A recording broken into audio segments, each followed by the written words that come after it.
Lord of the Mysteries audiobook by Kevin 91 Solution. The scenery started to distort, turning illusory and began to fade away. After Klein left his dreamlike state, his vision adapted to the darkness in the room.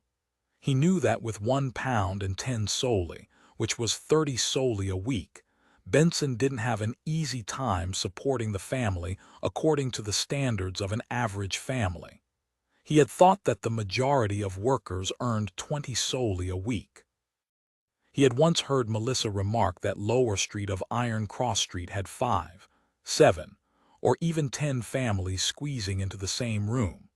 He also learned from Benson that, as a result of the situation in the southern continent, the kingdom's economy was in a recession for the past few months. He knew that a maid, with board and lodging provided, could earn between 3 soldi and sixpence to 6 soldi a week. Klein extended his hand and pinched his glabella. He was silent for a long time until Sir Deweyville asked, "Officer, aren't you going to say anything?" The psychiatrist's eye went to would always speak to me and ask questions in such a situation. However, I must say that I feel at peace. I almost fell asleep. I haven't heard any moans or cries yet. How did you do it? Klein leaned back in the rocking chair. Instead of providing an answer, he asked with a gentle tone, "Sir, do you know about lead poisoning? Do you know about the dangers of lead?"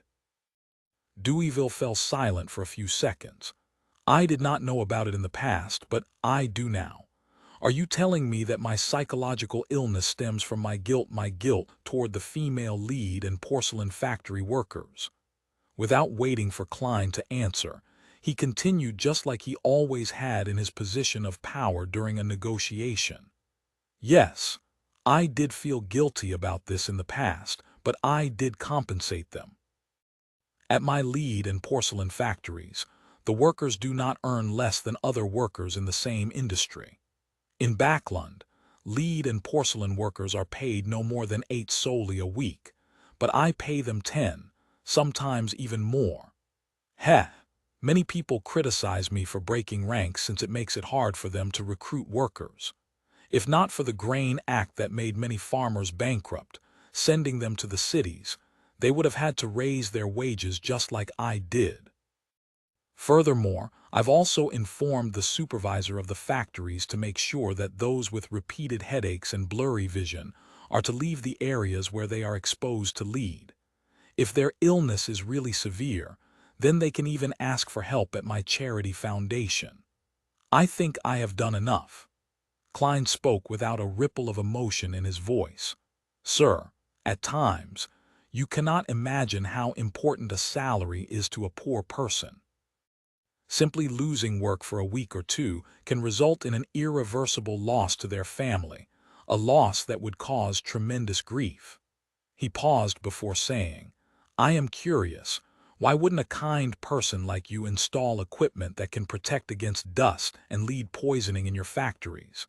Deweyville looked at the ceiling and laughed ruefully. "That would make my costs too high for me to bear. I would no longer be able to compete with other lead and porcelain companies. I no longer pay too much attention to my profits in these areas of my business. In fact, I am even willing to fork out some money. But what's the point of keeping the business if I have to keep doing that? That can only help a number of workers and not become a standard in the industry or affect change on other factories. That would merely result in me forking out money to support the workers. I heard that some factories even secretly hire slaves to minimize costs." Klein crossed his hands and said after a moment of silence, "Sir, the root of your psychological illness comes from the buildup of guilt, despite you believing that the guilt has faded and disappeared over time. It wouldn't have any visible effects under normal circumstances, but there was something that triggered you and set off all the problems at once." "Something that triggered me? I'm not aware of such a thing," Deweyville said, puzzled, but with conviction. Klein allowed the chair to rock gently as he explained with a gentle tone, "You did fall asleep for a few minutes just now, and you told me something." "Hypnosis." Deweyville made a guess as he usually did. Klein did not give a direct reply and instead said, "You once saw a girl dying on her way to work while you were on your carriage. She had died because of lead poisoning. She was one of your workers who glazed porcelain while she was still alive." Deweyville rubbed his temples, speechless, before saying, somewhat doubtful, "I think that happened once, but I can't remember it clearly." His prolonged insomnia had left him in a poor mental state. He could only faintly recall seeing such a scene. He thought for a moment but gave up taxing his brain. Instead, he asked, "What was that worker's name?" "Well, what I meant was, what should I do to cure my psychological illness?" Klein replied immediately, "Two things. First, the worker that died by the side of the road was called Haley Walker. That was what you told me.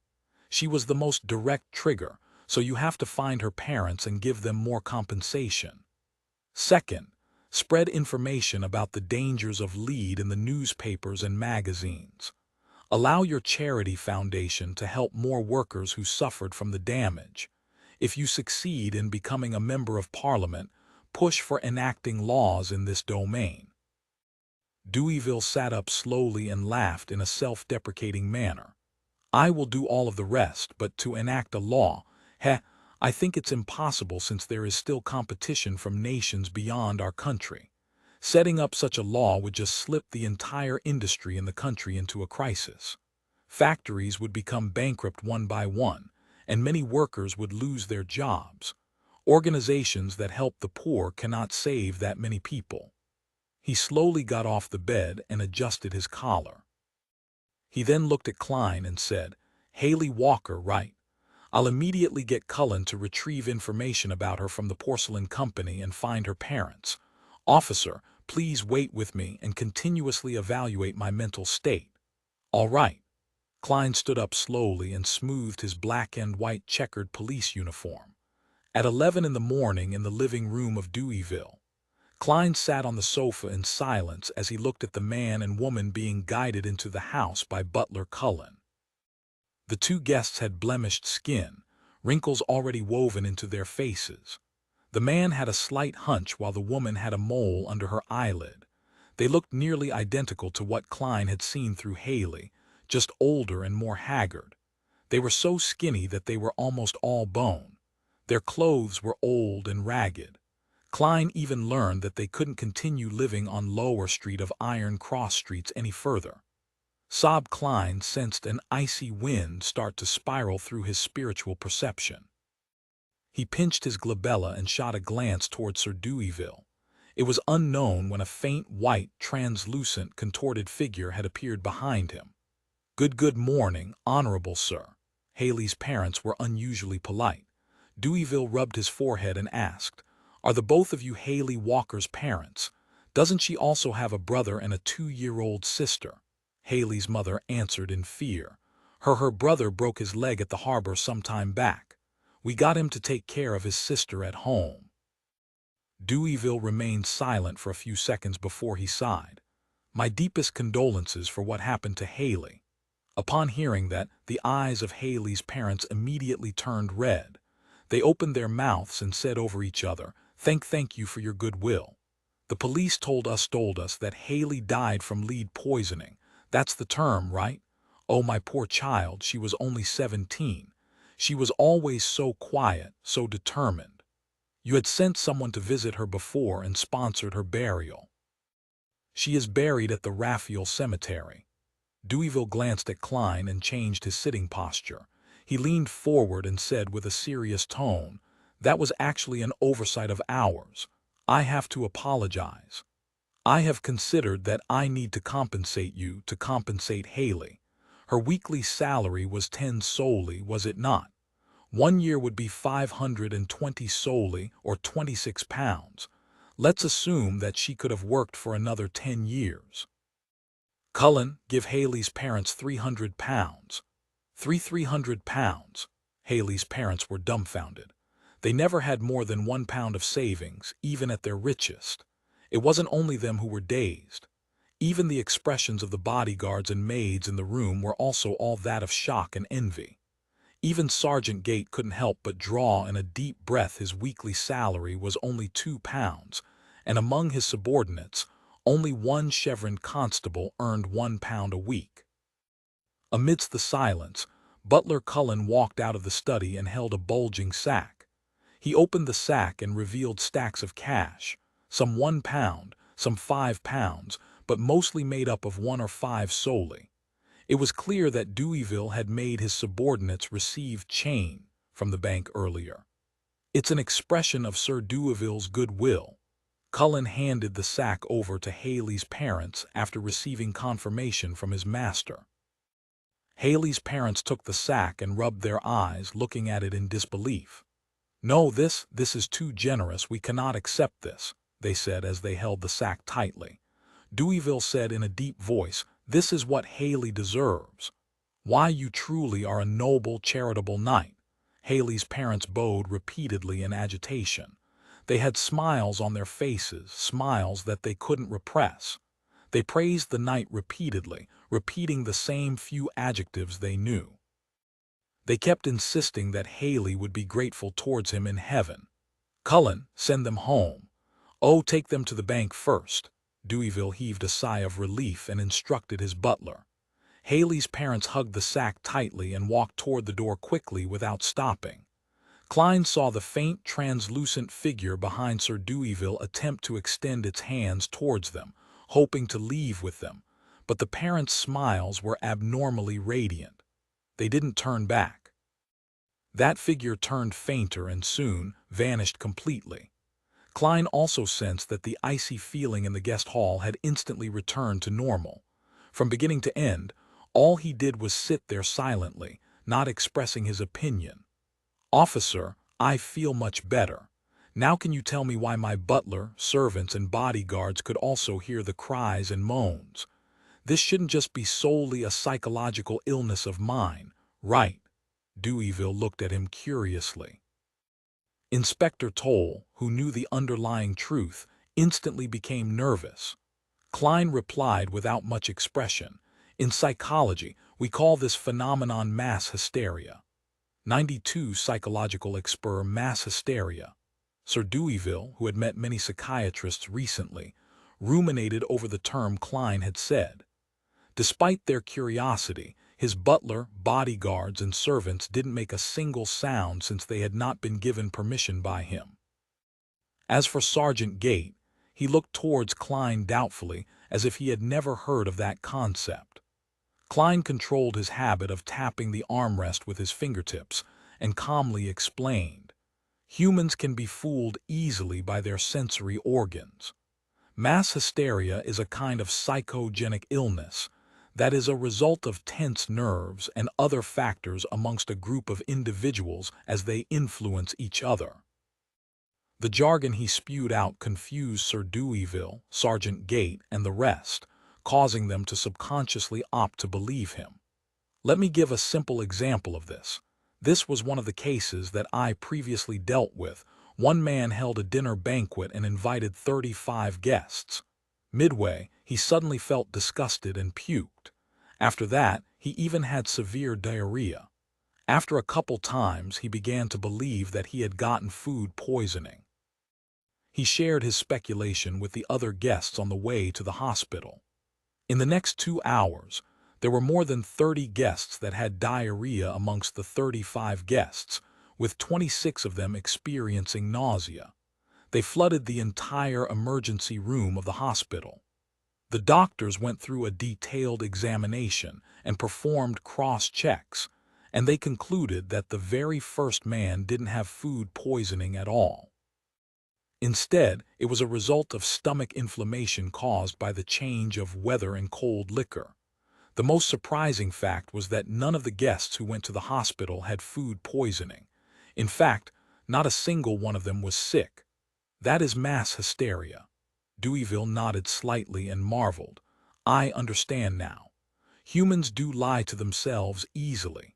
It's no wonder that Emperor Roselle once said that a lie would become reality once it was repeated 100 times. Officer, how may I address you? You are the most professional psychiatrist I have ever met." "Inspector Morty." Klein pointed at his epaulette and said, "Sir, your troubles have been resolved temporarily for now. You can try to sleep now while I determine if there are any other problems. If you are able to sleep well, please allow us to bid farewell ahead of time instead of waiting for you to wake up." "All right." Deweyville massaged his forehead, took his cane, and walked upstairs to his bedroom. Half an hour later, a police carriage left the fountain at the door of Deweyville's residence. When Sergeant Gate got off on the way and returned to his police station, Inspector Toll looked towards Klein. He complimented in jest, "Even I believed that you were a real psychological expert." Before he finished his sentence, he saw the young man in a black and white checkered uniform looking expressionless. His eyes were deep and serene as he forced a smirk on his face and said, "I only had some experience with it in the past." Inspector Toll fell silent until the carriage arrived outside 36 Zoutelen Street. "Thank you for your assistance, allowing Sir Deweyville to be finally free from his problems and be able to find sleep again." He extended his hand and shook Klein's hand. "Thank Dunn on my behalf." Klein nodded slightly and said, "All right." He went up the stairs and returned to the Blackthorn Security Company. He knocked and entered the captain's office. "Dunn." Dunn was waiting for his lunch. "Dunn." Klein massaged his forehead and kept his reply short and simple. "The root of the problem stemmed from the lead and porcelain factory under Sir Deweyville. From the moment they were established to this day, too many deaths have been caused by lead poisoning, and every accident left Sir Deweyville with some resentful spirituality. Generally speaking, that wouldn't bring too big of a problem. That might cause nightmares at the most." Dunn had experienced similar cases with his plethora of experience. Klein nodded slightly and said, "Yes, that's usually the case. But unfortunately, Sir Deweyville encountered a female worker who died of lead poisoning on the streets. She collapsed by the side of the street and happened to catch a glimpse of the Deweyville's family emblem. She also harbored intense indignation, worry, and desires.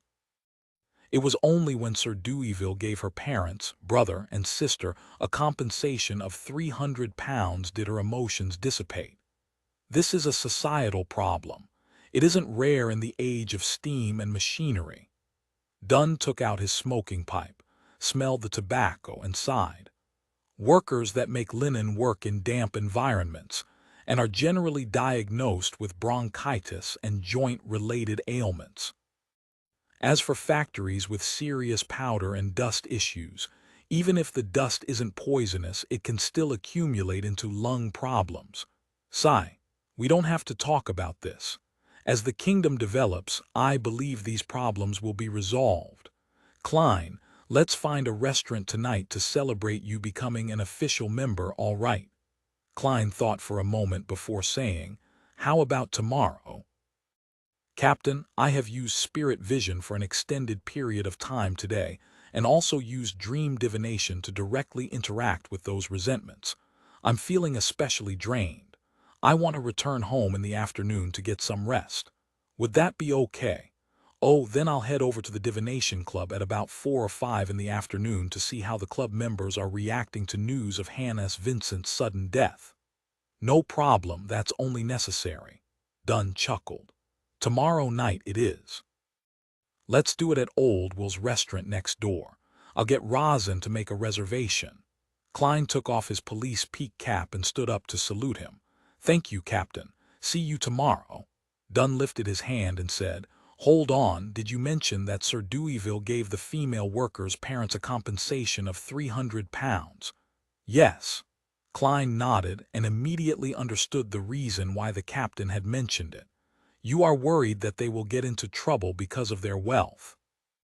Dunn sighed. "I've seen many similar situations in the past. Pass me their address. I'll ask Kenley to arrange for them to leave Tingen for another city to start life anew." "All right," Klein replied in a deep voice. With all of that done, he left Dunn's office and entered the break room diagonally opposite. He changed into his original suit and left the police uniform in his locker. Klein took the public carriage back to Daffodil Street in silence. He took off his coat and top hat. He then heated up the leftovers from last night and ate them with the last piece of wheat bread to fill his stomach. Then he went to the second floor, hung his clothes and slumped into bed. When he woke up, the pocket watch showed that it was already 2:10 in the afternoon. The sun was hanging high up in the sky and the sunlight shone through the clouds. Underneath the golden splendor, Klein stood next to his desk and looked out the oriel window. He watched the pedestrians in old ragged clothing as they entered or left Iron Cross Street. Phew! He let out a breath slowly, finally overcoming his low spirits. Every journey had to be taken one step at a time.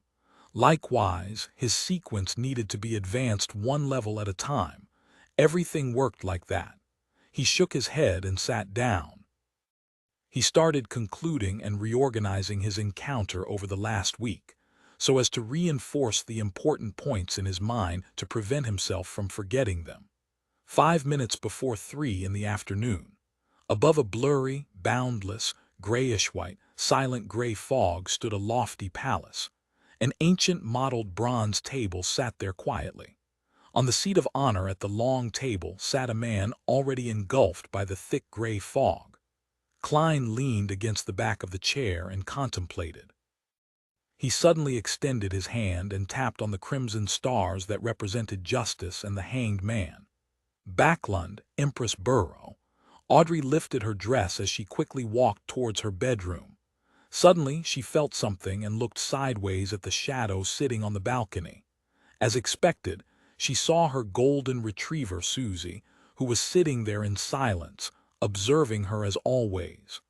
Audrey sighed and drew a crimson moon on her chest. She then got closer and looked down at her golden retriever from a commanding position. "Susie, that's not right. This is peeping. A spectator has to observe in an open manner." The golden retriever lifted its head to look at its owner and shook its tail. After nagging her dog, Audrey didn't delay any further and continued walking towards her bedroom again. In the few seconds of opening and closing the door, she suddenly had a weird idea. I wonder if Mr. Fool would allow Susie to enter that mysterious space. Then there would be 4 members in the tarot gathering, and all of them would be Beyonders. No way Susie can't talk. If they were to let her express her opinion and share her thoughts, what would she do? Woof, woof, woof. Howl, howl. Ewa, why am I mimicking a dog's bark here? Just imagining such a scene feels really strange. A mysterious and solemn gathering with the sudden barking of a dog. Mr. Fool would definitely kick us out of the tarot gathering directly. Audrey locked the door and sat by the side of her bed. She took out a piece of old yellowish-brown paper from underneath her pillow. She read it repeatedly and entered her spectator state. In a particular area of the Sanya Sea, an old sailboat which was in pursuit of the listener had already left the Rørsted archipelago. Seafarer Alger Wilson was worried that the wall clock's machinery would malfunction, so he entered the captain's cabin about half an hour earlier in case he had misjudged the time, which would cause his subordinates to see him getting pulled into the tarot gathering. In front of him was a glass of nearly transparent liquor. The rich aroma swirled strand after strand into his nostrils. Alger trembled once again when he thought of the impending gathering, the boundless fog that presented itself in front of him in the hotel's corridor, and the mysterious fool who sat in the middle of the gray fog. He lifted his glass and took a gulp, using the burning sensation in his throat to ease the emotions that had stirred within him. Very soon, he restored his calm. He was as calm and stoic as he always was. 93 new diary page above the gray fog, gigantic stone columns held up a majestic divine hall. 2 dark red blobs extended out into faint human figures by the side of the ancient mottled bronze table. "Good afternoon, Mr. Fool." Augmented with a blurry effect, Audrey greeted him with a bow and smiled. "It is unfortunate that there is no wine here. Otherwise, we could have a toast to your successful trial." She was referring to the ritualistic magic. "You are more powerful than we imagined," Alger Wilson praised as well. Klein was surrounded by the thick fog as usual. He pressed down with his right arm and spoke with his normal tone, replying as though it was natural. "Great, this means that we are on the path of excellence. If you have any matters to tend to that leave you unable to attend the gathering on Mondays, conduct the ritual and inform me. All you have to do is change the line in the incantation. I pray for a good dream with the reason." "All right," Audrey quickly agreed. "Mr. Fool, I obtained another page of Emperor Roselle's diary. I believe I still owe you one page. I was away from land this week and haven't found any new pages." Alger placed his right hand near his chest and bowed in apology. "No matter. I expected my request to take a long time." Klein leaned back into his chair and tapped the armrest with his index finger. He looked at Miss Justice and said, "You can express the contents of the diary now." Audrey bowed slightly and said, "As you wish." A pen suddenly appeared before her. She recalled the symbols that she had memorized and tried her best to transcribe them. In seconds, she saw that the goatskin was already filled with content. The strange symbols neatly covered the entire page. After checking the contents, she put down the fountain pen and said, "It's done." Klein raised his hand and the goatskin parchment appeared in his palm. Shifting his gaze down, he started reading without emotion. July 9th. I suddenly thought of an interesting question. Since the sequence pathways are also called the blessings of the divinities or pathways of the divinities, then why would the stone slate that records the completed 22 sequence pathways be called the blasphemy slate? Blasphemy, what an interesting term. Just who is the one blasphemed? And who created the blasphemy slate? How could that person hold all of the sequence pathways? Just what other information was on the stone? I really want to see it. July 12th. I've realized another fact today. The sealed artifacts are an important component of a church's overall strength, even though some of the sealed items are very, very dangerous.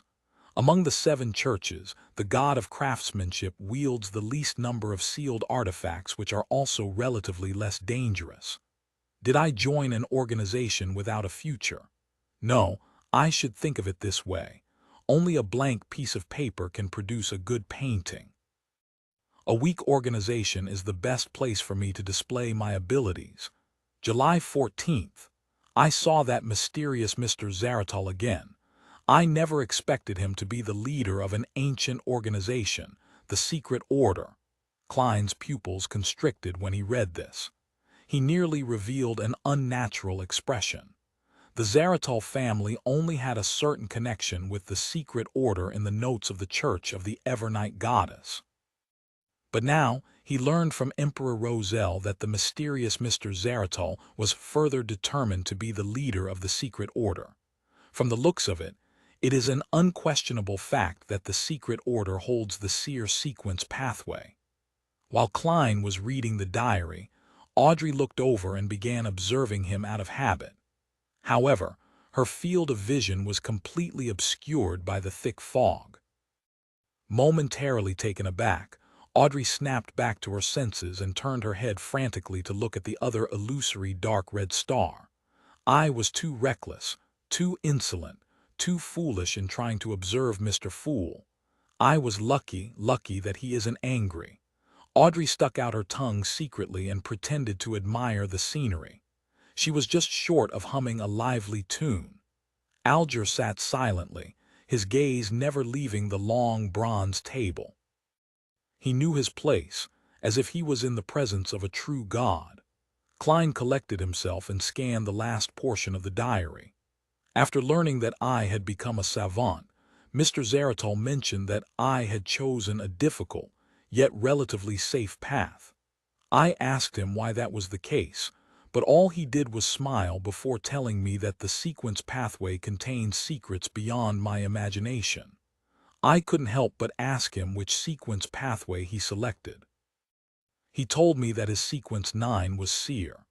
I intentionally mocked him and asked if every seer only disclosed half-truths, never explaining things more clearly. Furthermore, He was clearly a powerful high-sequence beyonder. There was no need for him to continue acting as a seer. Mr. Zaratul told me that it was a habit he adopted from back when he was a seer, and that this was a method that could pique my curiosity and make me cooperate with him. He hoped that I could help him steal a dangerous sealed item from the Church of the God of Craftsmanship, a relic of the Antigonus family. Clearly, this must wait until I become a core member of the Church of the God of Craftsmanship. I asked Mr. Zaratul how long it would take to digest the potion if I used the acting method, and what standards I should use to determine if I had digested it completely. He told me that for the lower sequences, it would only take half a year to digest the potion as long as one strictly used the acting method. In fact, in the fastest case, it might only take a month, and standard measure for progress was simple. Every beyonder would sense it immediately once the potion was completely digested. It is what it is. I asked him for more details, but he merely smiled at me. To hell with his smiles, I'll beat up every seer I see when I become a high-sequence beyonder. Rest in peace, Emperor. Klein read the diary several times before looking at Justice and the Hanged Man again. Sorry for the wait. It is our honor. Audrey was still shocked, forgetting that she was a spectator. She looked at the Hanged Man and organized her words. Where can I find the psychology alchemists? Psychology alchemists. Klein suddenly recalled the man buying supplementary ingredients for the spectator potion at the Tingen underground market. Perhaps he was a member of the psychology alchemists.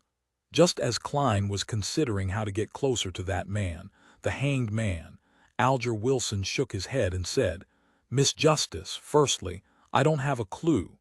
Secondly, I don't think there's any rush in seeking out the psychology alchemists. What you should focus on now is completely digesting the spectator potion.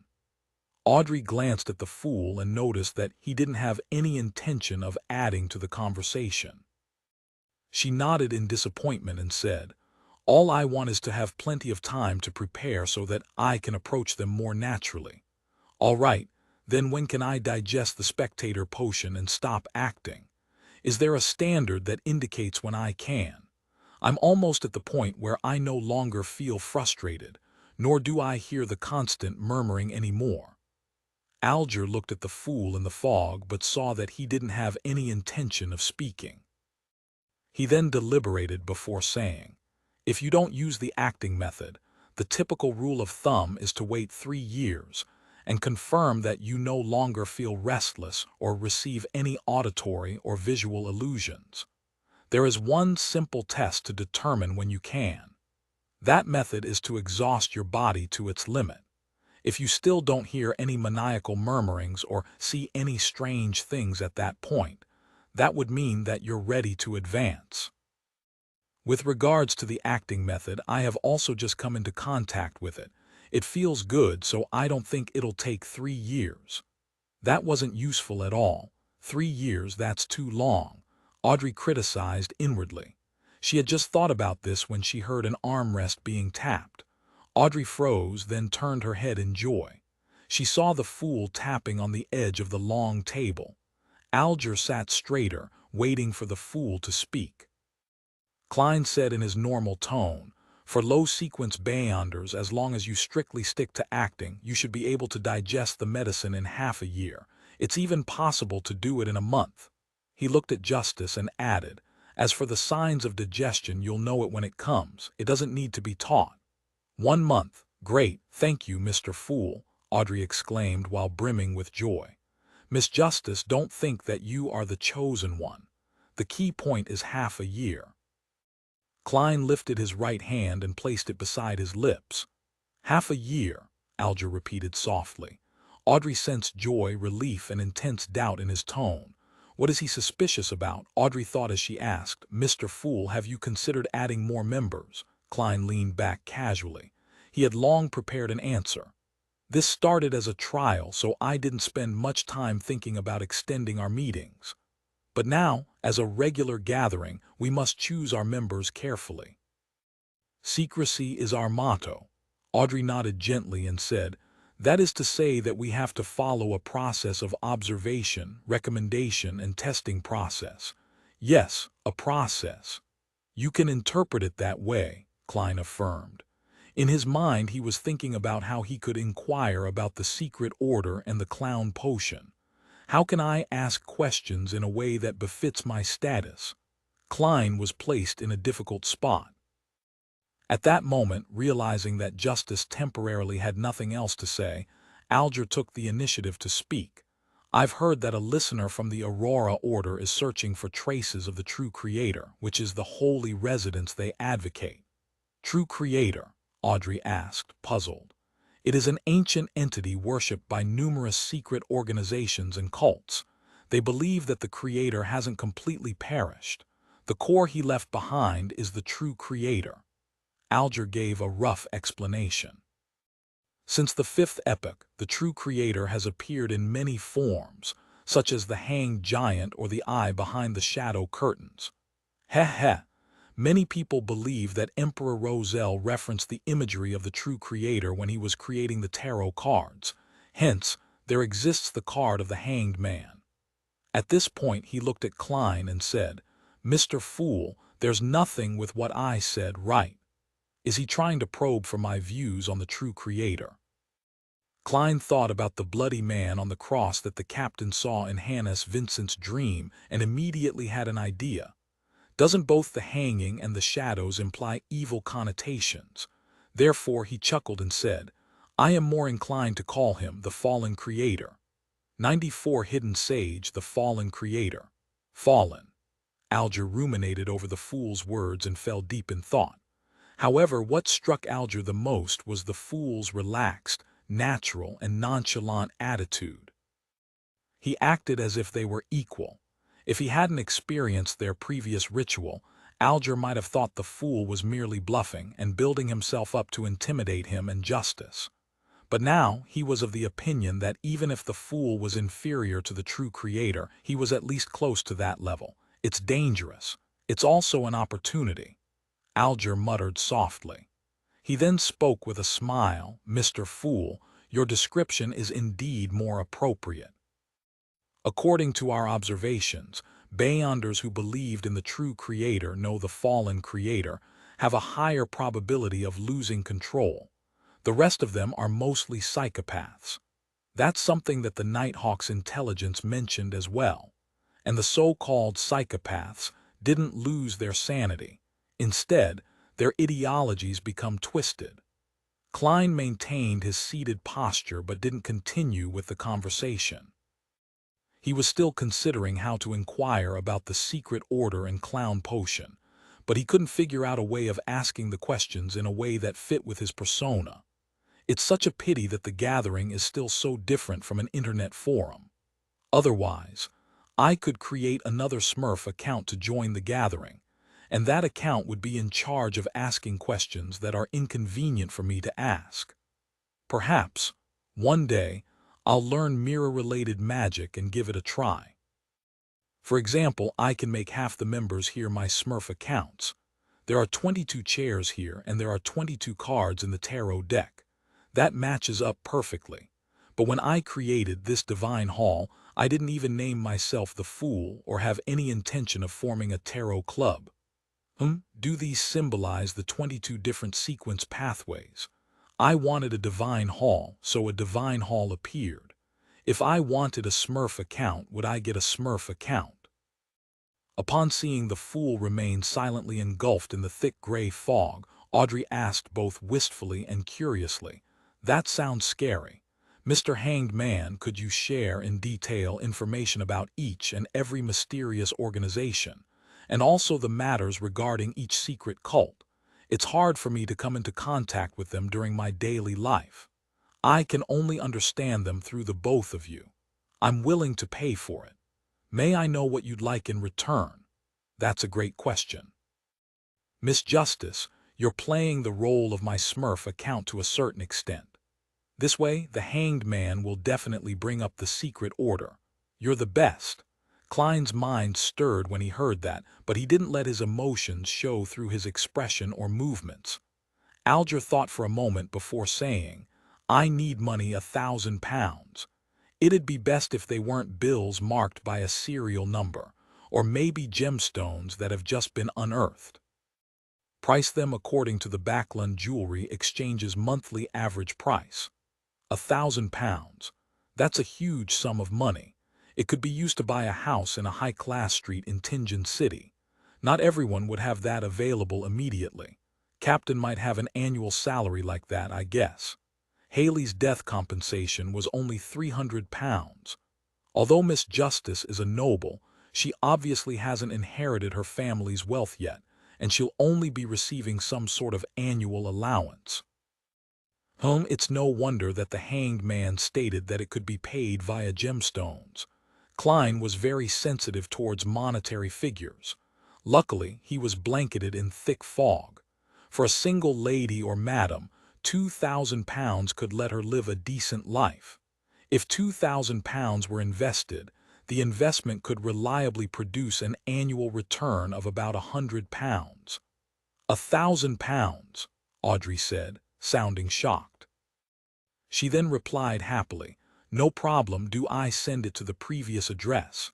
Judging by Miss Justice's tone, she finds it very cheap. Klein didn't look over.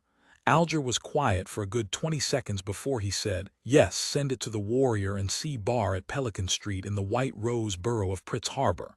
Tell the boss, Williams, that it's what the captain wants." "All right." Audrey leaned back and posed in a spectator-like manner. "Mr. Hanged Man, you can start now." Alger looked at the fool, deliberated for a moment before saying slowly, "Let's start from the Moses Ascetic Order. It is the earliest hidden organization. Of course, many think that the earliest hidden organizations are the Church of the Evernight Goddess, the Church of Mother Earth, and the Church of the God of Combat. These people must be from the Church of Lord of Storms, the Church of Eternal Blazing Sun, or the Church of the God of Knowledge and Wisdom," Audrey refuted sulkily. "The Church of the Goddess is the earliest hidden organization." That was the first time Klein had heard of such a claim. What exactly happened in the fourth epoch or the third epoch? Alger smiled and said, "The truth is buried in ancient history. Only one thing is certain. No one has ever said that the Church of Lord of Storms, the Church of Eternal Blazing Sun, or the Church of the God of Knowledge and Wisdom were once hidden organizations. All right, let's save some time and return to main topic. The Moses Ascetic Order was first established by a few humans that had read the blasphemy slate. They believed in a non-anthropomorphic god called the Hidden Sage. The description is that of a god, but it is more of an ideology, a natural law. For example, all objects are numeric. The Hidden Sage is an embodiment of spirit numerology, or that knowledge is supreme, and the Hidden Sage is knowledge itself. Hence, the original Moses Ascetic Order was a very respectable organization, and it maintained a good relationship with the other major churches. The members of the organization led ascetic lives to resist losing control and to resolve the effects of the remnant potion. They strictly kept their order's secrets, and they upheld moral and religious precepts. They believed that humans continuously reincarnate after death. The sequence 9 that they grasp is called Mystery Prior. The word warlock was also spread from that organization. Audrey listened to the hanged man's description carefully and asked sharply, "You said that the Moses Ascetic Order used to be a respectable organization. Are they not one anymore?" Alger nodded his head indiscernibly. "Yes, they have fallen into corruption and are now an evil organization." "Why? I find their beliefs very good and very normal," Audrey expressed her confusion. That was Klein's confusion too.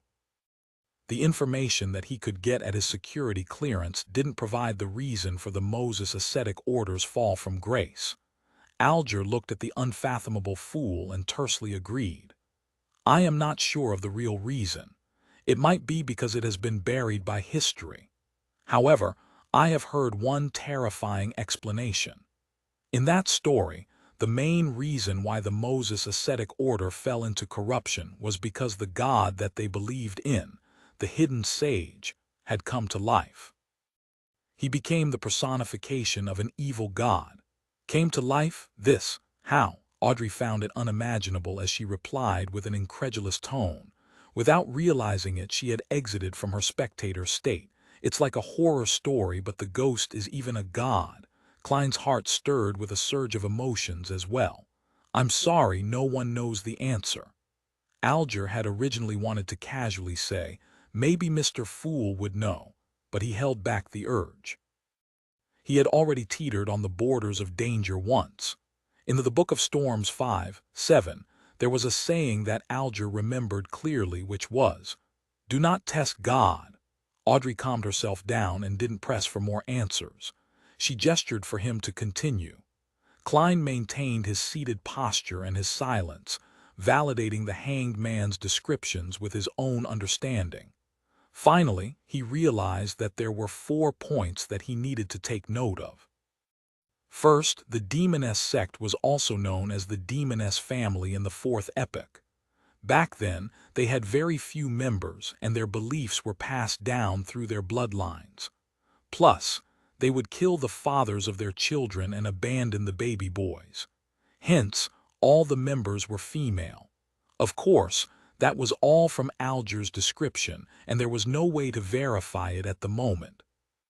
Second, the numinous episcopate that believed in death, and the Rose school of thought that liked bloody sacrificial worship ceremonies both originated in the southern continent. After the colonial era came, they almost vanished under attacks by the 7 churches. But as such, they began spreading to the northern continent. Third, the current psychology alchemists was similar to the earlier Moses ascetic order. They believed in a non-anthropomorphic existence and believed that the human spirit could change everything. Fourth, the secret order had the lowest activity level among all the other hidden organizations. Thus, they were the most unknown. Every time they appeared, they seemed to be after something or looking for something. What are they after or looking for? Klein suddenly recalled the diary which he had read earlier. The leader of the secret order, Zaratul, cooperated with the Roselle. His goal was to get something left behind by the Antigonus family. Their appearance that time was to look for the lost notebook, the Antigonus family notebook. Klein narrowed his eyes slightly and felt that he had apparently found the key reason for the secret order's actions. They are after the things that the Antigonus family left behind. Klein suppressed his urge to tap the edge of the table as his thoughts appeared one after another. Oh, they were looking for remnant traces the Antigonus family left behind. Then must I direct my focus onto these areas to obtain the clown potion formula from the secret order. After a further exchange of information, Klein announced the end of the gathering. By your will, Audrey and Alger stood up together. Cutting off the connections, he saw both their figures shatter and disappear. Klein rubbed his glabella and attempted conjuring a Smurf account with his mind. As he thought, a figure appeared at the furthest end of the long bronze table. That figure was wearing a black tuxedo, a silk top hat, and a dull expression. His actions were clumsy and inarticulate. Even though he was engulfed in gray fog, it was obvious that something was wrong with him. That won't do. Klein experimented a few more times before sighing and dismissing the idea of creating a Smurf account. He attempted other things too. He continued to sit above the gray fog in the seat of honor at the long bronze table. He considered what Audrey had said, and he cast his gaze curiously at the illusory crimson stars. After a moment of silence, Klein started to pray as a form of feedback instead of establishing contact with those stars. Amidst the tranquility and silence, he didn't receive any feedback from the 10+ crimson stars nearby. In order to receive feedback, I need to pull someone above the gray fog before I can reply. Klein nodded as he thought, feeling somewhat disappointed. He didn't want to violate someone else's will and forcefully pull them into this mysterious space. Klein was just getting ready to leave, but he habitually touched a nearby illusory crimson star. Just then, he suddenly felt that there was a faint and insignificant prayer deep inside the crimson star. 95 The supplicant, a prayer. Klein's mind stirred as he used the same method he used back when he spied on the hanged man.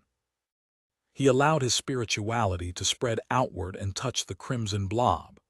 A hazy and contorted image appeared within his sight.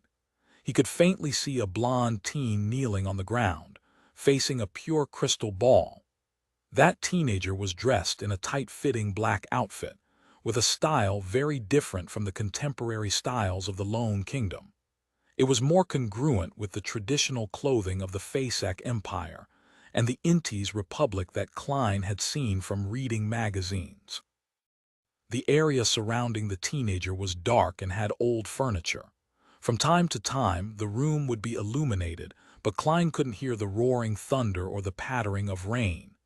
In the image, the teenager had his hands on his forehead, fingers crossed. He bowed forward, continually praying for something. His thick accent buzzed in Klein's ears. Klein listened attentively but discovered an awkward fact. He couldn't understand what the other party was saying. It was a language that he had never come across in his life. To think that I cannot understand a foreign language even though I am the mysterious ruler of this world above the gray fog. Klein gave a self-deprecating laugh. He indignantly tried listening in once again in a manner more attentive than when he had to do English listening comprehension tests back on Earth. As he was listening to the prayers, he gradually discovered something. Even though he had never learned the language the young man was speaking, he found that it had similarities to ancient Fasak. Father, mother, those are likely the meanings of those two terms, right? It is quite similar to ancient Fasak, but not without its differences. Klein creased his brows and slipped into deep thought. Ancient Fasak was a common language in the Fourth Epoch. It is also the root language of all the contemporary languages of this era. Furthermore, it is still evolving. I cannot confirm it right now. He listened to it over and over again, eliminating the possibility of the language being a modern language like Lone, Fasak, or Intis. Could it be a dialect of ancient Fasak, like the language used in the Antigonus family's diary? Klein tapped his finger on the edge of the bronze table and nodded indiscernibly. There was another possibility. Ancient Fasak didn't spring into existence out of nothing. It was an evolution of Jotun, the language of the giants. The Fasak Empire in the north has always claimed that its people possesses the bloodline of the giants. Perhaps this is ancient Jotun. At this point, Klein, who lacked knowledge, could only stop. He retracted his spirituality without looking or listening into that scene. He had no intention of pulling the praying teen up above the fog immediately. He wanted to know what the young man was talking about first. Of course, before that, he had to observe him frequently and conduct basic tests. Phew. Klein exhaled as he leaned back in his chair. He enveloped himself with his spirituality and simulated the feeling of falling. After revising Roselle's diary, Klein changed into his formal wear and left for the divination club. He took the public transport despite his pay rise, but he did splurge to support Mrs. Wendy's business. He spent 1.5 pence on sweet iced tea to combat the afternoon heat. When he arrived at House Street, Klein tossed the empty cup into the trash can and walked up to the second floor. Before entering the building, he pinched his glabella and activated his spirit vision. Klein had just entered the hall when he felt a faint, lingering grief. The pretty receptionist Angelica was sitting there. Her slightly red eyes looked unfocused. "The grief will pass in time," Klein said with a gentle and firm tone as he walked toward Angelica. Angelica looked up abruptly and muttered, clearly confused, "Mr. Morty." She quickly came to her senses and asked, perturbed, "Why, you already know about Mr. Vincent."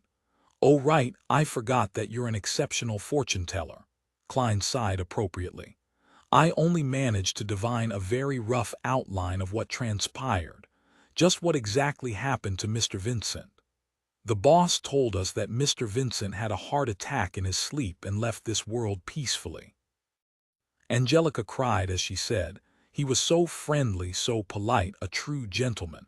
He was the spiritual mentor of so many of our members. He was still so young.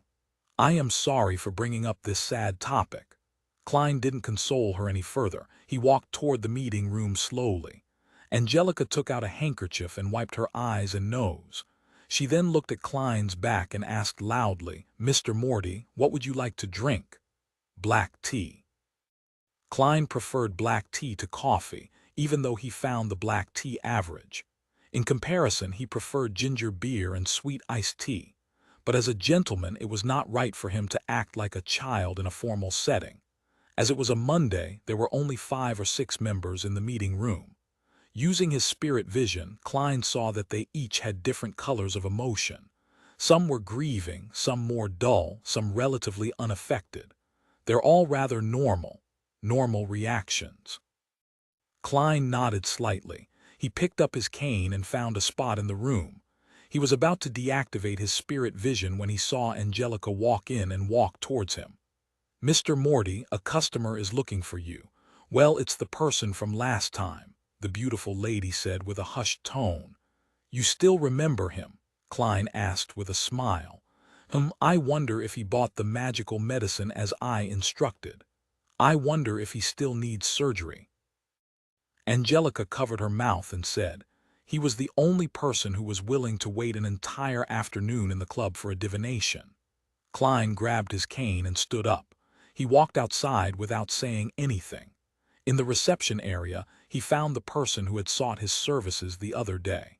He also noticed that the aura near his liver had regained its normal color.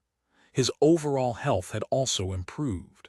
"Congratulations, the feeling of being healthy is wonderful indeed." Klein smiled as he extended a hand. Bogda was first taken aback before he immediately extended both hands.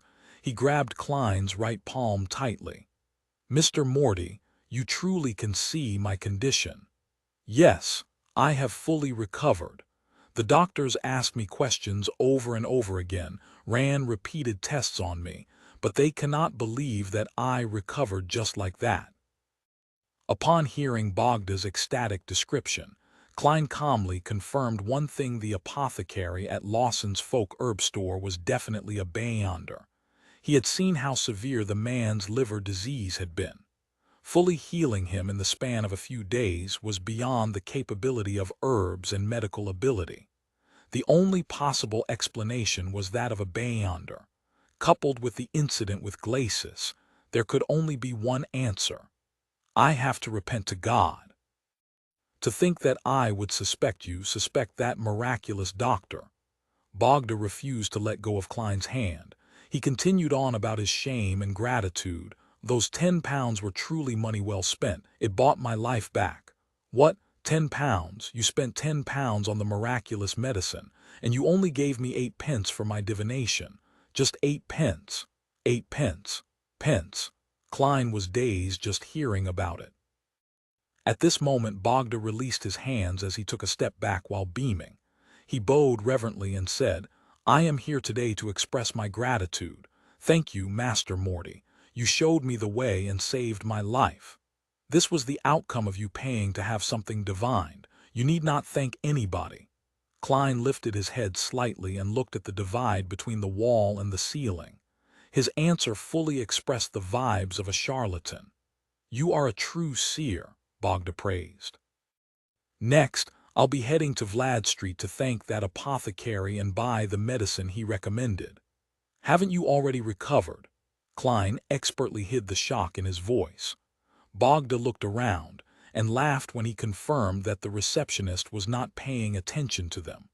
He chuckled softly and said, "The doctor mentioned a concoction of herbs that includes mummy powder. It is a prescription that would satisfy both men and women." I didn't believe the doctor back then, but I have no more doubts now. There's a prescription like that. Klein suddenly felt that the apothecary was a cheat and suspected if he had pushed the person in front of him into a fiery pit of doom. He observed Bogda and confirmed that there was no problem with his aura. "Mummy powder?" Klein cautiously asked. "Yes, mummy powder. I have asked a friend. He said that even the nobles of Backland are maniacally looking for such an item. It's a powder made by grinding mummies which gives men peak performance in bed. Even though it's disgusting and sounds dirty, it truly is a material used by the aristocrats." Bogda gave a detailed description. He had an eager desire in his eyes. Mummies. Mummies made from corpses. Then grinding them to powder. Klein was dumbfounded. He nearly retched in front of Bogda. Those nobles sure are hardcore. Just as he was about to advise Bogda against doing so, Glacis, who had suffered from a lung disease previously, stepped into the door and heard Bogda's description. "Yes, it's very effective. I would recommend that you head to Lawson's Folk Herb Store at Vlad Street. Mr. Lawson's secret recipe is very effective." Glacis took off his spectacles and leaned over with interest. He recommended with a hushed tone, "My experience was very, very, very perfect." "You know of it too." "I was just about to head to Mr. Lawson's Folk Herb Store." Bogda's worries vanished completely. After a short conversation, he left the divination club in a hurry. Up until then, Klein was still a little dumbfounded. He waited till 5:20 in the afternoon before putting on his hat and picking up his black cane.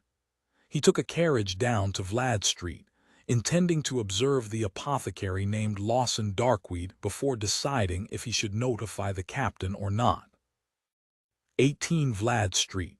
Klein stood outside the herb store and saw the closed door as well as a subletting notice. Quite a wary man, he muttered silently. Since this had happened, he no longer had to be troubled or perform any observations.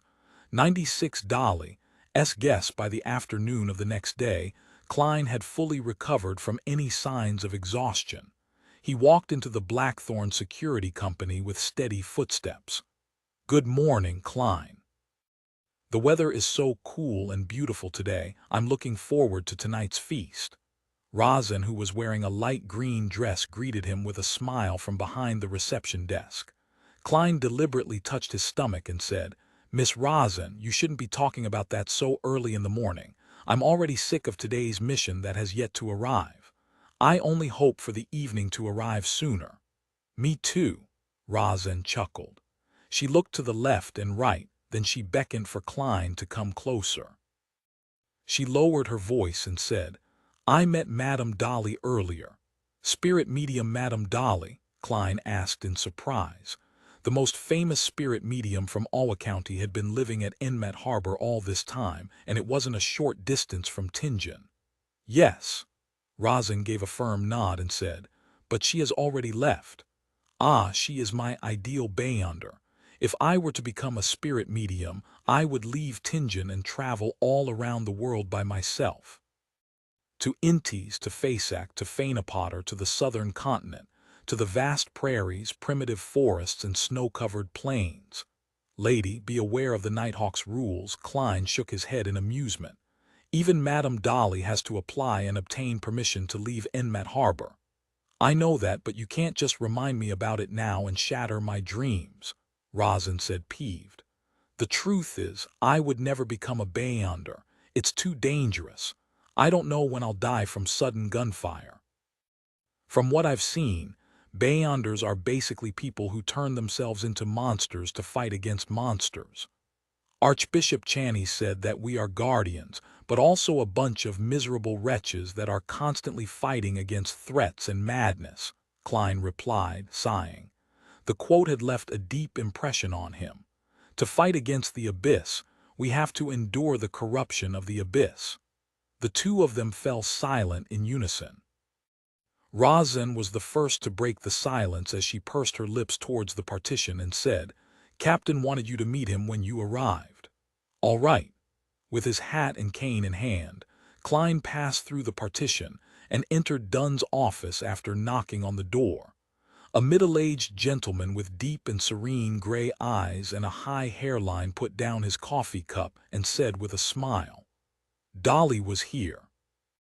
Thank you for listening to the story on kevinaudio.com. Can't say that I'm surprised. Rosin had just informed me, Klein replied with a smile. Dunn didn't mind his humor but sighed. Dolly was just transferred to the Backland Diocese, which is the world's busiest and most crowded city. They have the highest population of Beyonders and the most opportunities. She has a higher chance of becoming an archbishop or a senior deacon than me. Why? Klein asked curiously as he took a seat. Dunn thought for nearly 20 seconds before answering. She has a unique talent in mastering and exploiting sequence potions. I've mentioned the internal rule of the Nighthawks before. If you want to consume the next potion in the sequence, you'll have to wait 3 years and go through a strict examination to prevent any loss of control. But typically, 3 years is far from sufficient. I spent 3 years going from a sleepless to a midnight poet. It took me 9 years to go from a midnight poet to nightmare, a full 9 years.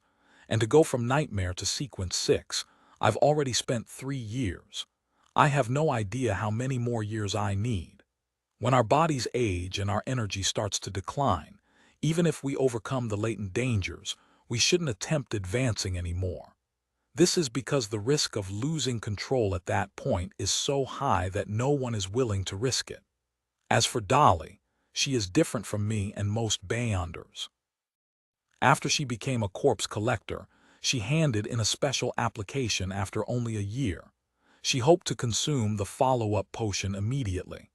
What surprised everyone was that she actually passed through the stricter examination and obtained the Gravedigger potion.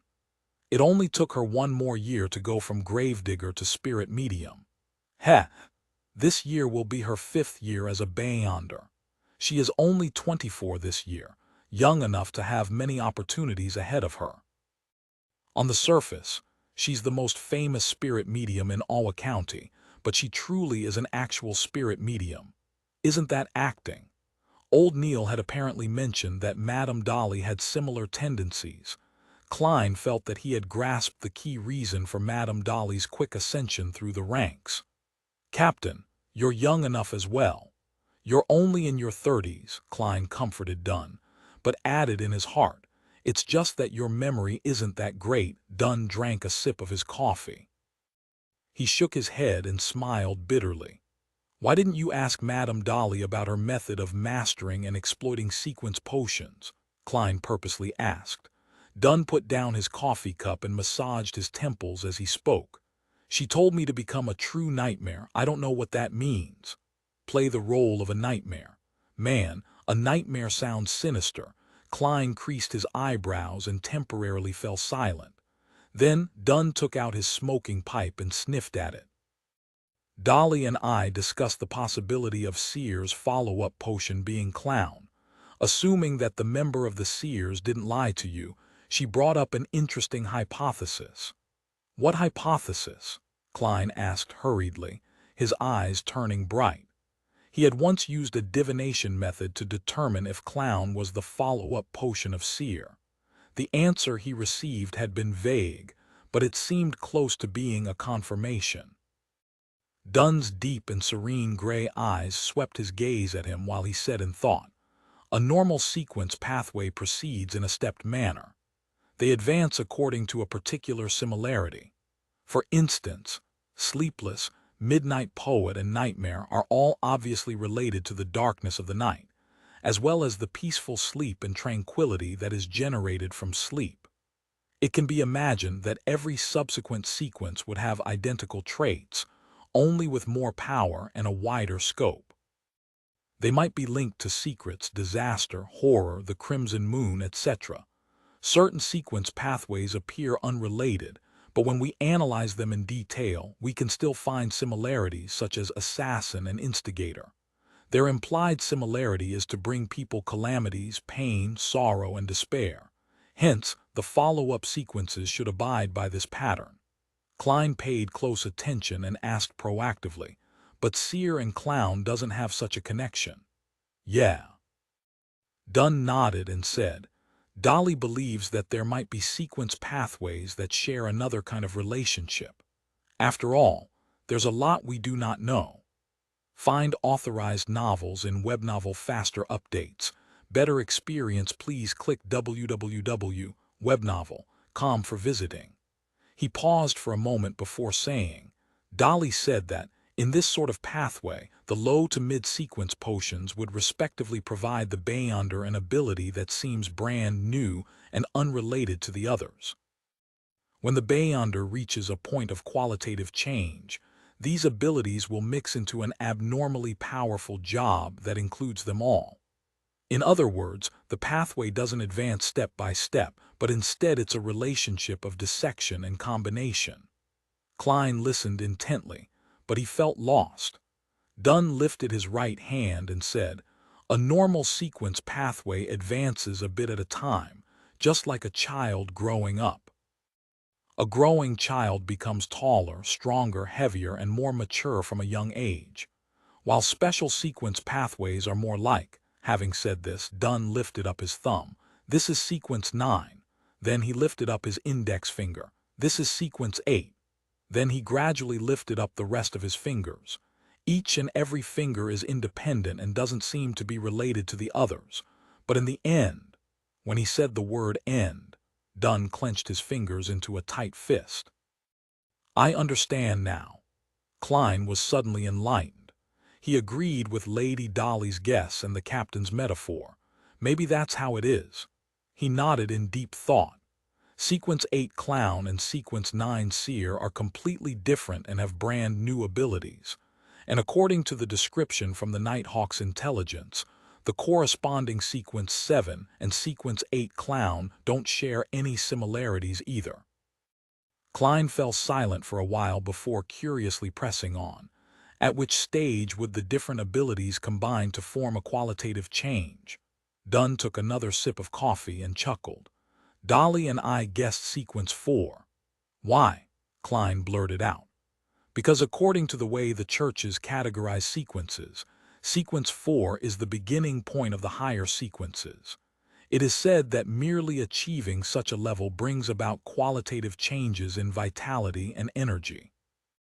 In ancient times, Sequence 4 Beyonders were qualified to be called demigods in the fourth epoch. It's a pity that such Beyonders are very rare in this era," Dunn said wistfully. "If Sequence 4 to Sequence 1 are high sequence Beyonders, then who are the low sequence Beyonders?" Klein asked with interest. "Sequences 9 through 7 were considered as low sequences 1,000 years ago.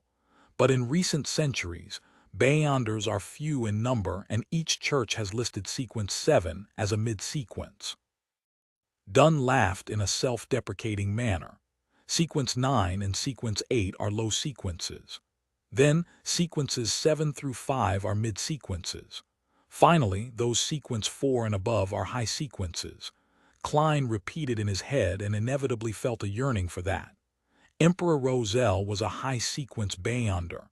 However, the higher the sequence, the greater the risk of losing control, Klein thought to himself in fear. He asked as though in a seemingly casual manner, "What is the Sequence 4 potion for the Church of the Goddess called?" "In actual fact, I'm not sure. My security clearance isn't high enough for me to be privy to that information. I'll be able to read them when I become a diocese bishop or Nighthawk's deacon." Dunn shook his head and smiled. "In fact, at least half of the church's 13 archbishops and 9 senior deacons at the top of the church's hierarchy are below Sequence 4. That's just me being optimistic. The Archbishop in C. Zangwill, who became wanted, lost control when he tried to advance to Sequence 4. The one who stole sealed artifact 008. His potion was apparently called Gatekeeper." Klein thought and probed. "Is Sleepless Sequence 5 Gatekeeper?" "No, that's in Spirit Medium's pathway. You'll be allowed to access that information when you reach Sequence 7 and become a bishop or a captain of a Nighthawk's team. Gatekeeper is Sequence 5 of the Spirit Medium pathway.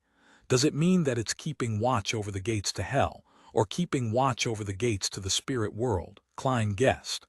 "All right, go to Old Neil and continue with your studies." Dunn smiled and said, "Don't forget about dinner tonight at Old Will's restaurant. Reservations have been made. I'll introduce you to the rest of the Nighthawks officially." "All right, I've already prepared the money." Klein forced a smile. "No, there's no need. Have you forgotten that we have additional bonuses? The part about you completing an assigned mission." Dunn waved.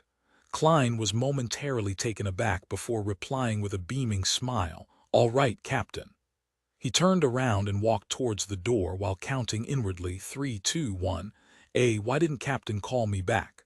Klein dragged out 1 for a very long time, only to be surprised that Captain Dunn Smith hadn't forgotten to add anything. A miracle. In the armory, old Neil stole a glance at Klein, who was in a good mood. "Don't be obsessed with tonight's dinner. You still have a lot of things to learn, such as more ritualistic magic, ancient Hermes, Dragonese, Elvish, and many more.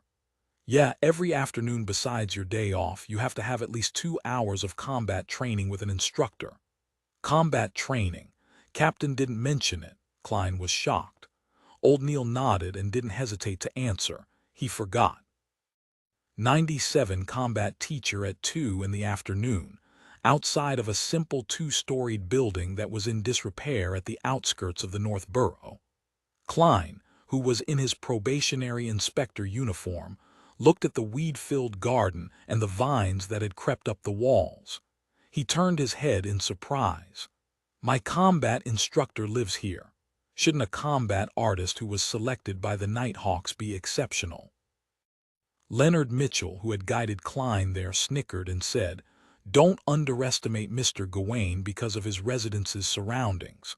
Although he was never conferred an aristocratic title, he was a true knight back in the day." Having said that, the poetic Nighthawk, who was dressed in a white shirt, black trousers, and buttonless leather boots, suddenly felt melancholic. He was active during the waning era of the knights. The warriors donning their armors would storm through enemy ranks despite the gunfire and cannon fire, destroying their enemies and redefining the battle lines. But alas, they were quickly met with the invention of the high-pressure steam guns and 6-barrel machine guns. From then on, the knights had to gradually step down. Mr. Gawain met the same fate. More than 20 years ago, the Alwa Knights Order of Chivalry faced the most advanced weaponry of the Intis Republic Army. Sigh, every time I recall this, it seems like I'm touching the dust heaps of history. The poet in me stirs when thinking of this irreversible and fated destiny, but alas, I do not know how to compose the poem. Then what's the point in saying so much? Klein acted oblivious to Leonard's self-deprecation and gave a serious suggestion. "My university schoolmate once told me that the composing of poems requires a certain degree of talent. It's best you start by reading the classical poems anthology of the Lone Kingdom." Leonard's mood changed on a whim. He replied with a light-hearted tone, "I purchased that book a long time ago, as well as other titles such as the selected poems of Emperor Roselle. I will work hard to become a true midnight poet." "Mr. Seer, is he hinting at the acting method?" Klein replied as though he couldn't understand him. "You would still need books on grammar." "All right, let's enter." Leonard extended his hand and pushed open the half-closed metallic gates. The two of them then followed the path towards the house. They were still a distance away from the house when Klein saw a tall man walking out from behind the main door.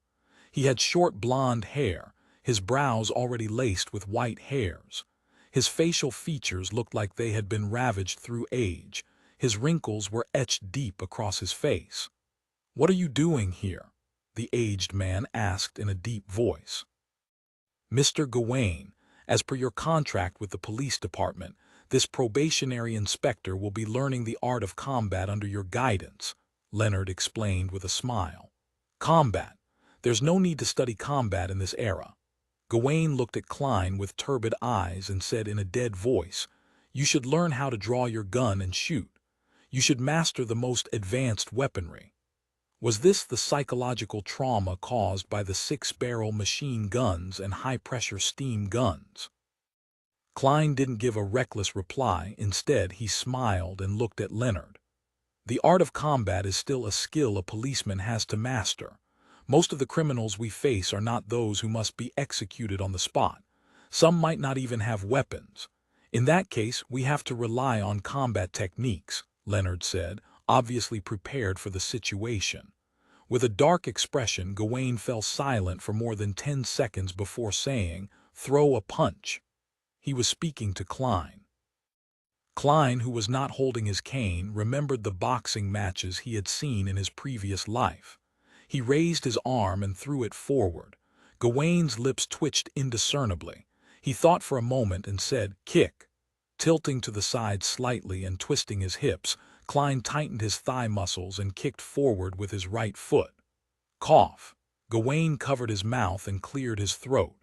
He looked at Leonard and said, "I will honor my contract.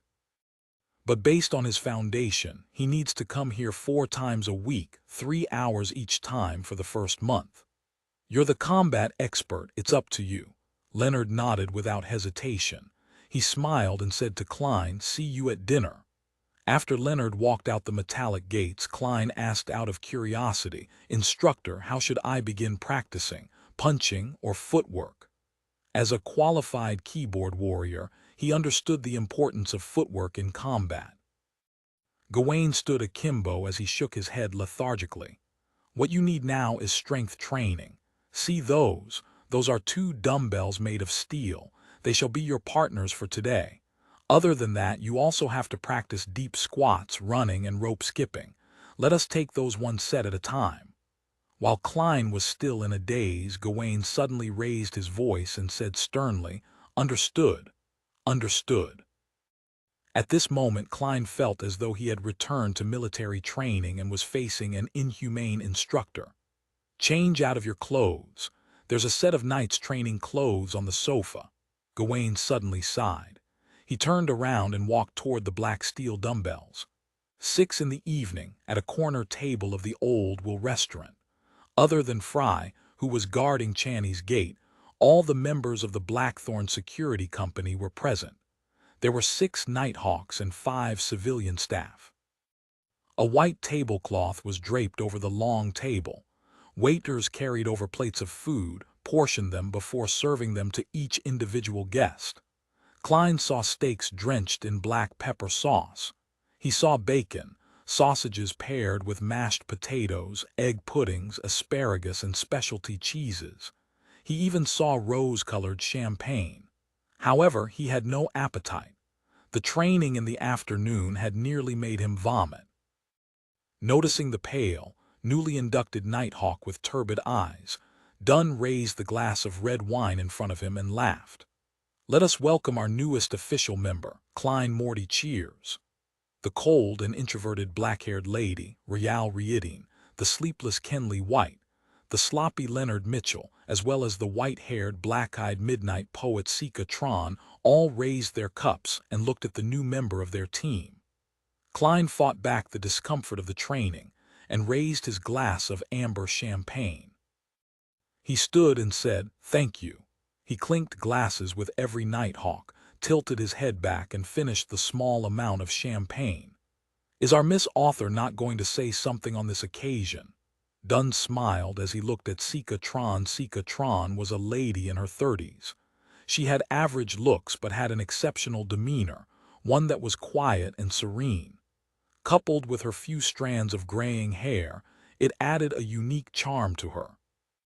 Klein had heard old Neil mention that this midnight poet had taken on a side job as an author and had attempted to submit her works to newspapers and magazines.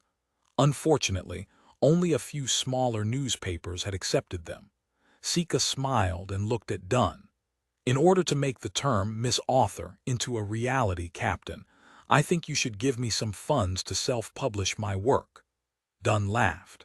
"You should learn from old Neil and give me a more suitable reason." "I'm most impressed with Mr. Neil in this department," Rosin echoed in between her mouthfuls of roast mutton. Amidst the chatter and laughter, Leonard looked at Klein and said with a chuckle, "Are you so tired that you have no appetite to eat?" "Yeah," Klein sighed.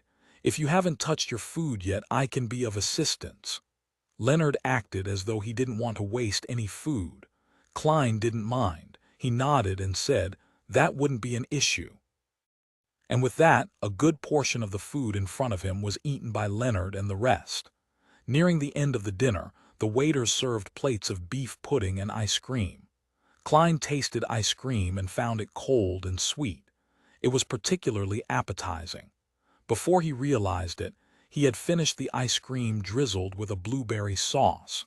And as a result of this, he started to feel the hunger pangs. It was a hunger which demanded recharging food that came after intense exertion. Swallowing his saliva, Klein looked to the front, only to see that all the plates were empty. There were no leftovers. Let's end the dinner here and give Klein a final toast, Dunn suggested. Before finishing his sentence, Klein asked, Captain, may I order another plate of food? The group fell silent after hearing such a request, only to break out into chuckles moments later. Haha, you finally recovered. No problem, order 2 plates if you want to. Dunn shook his head and laughed.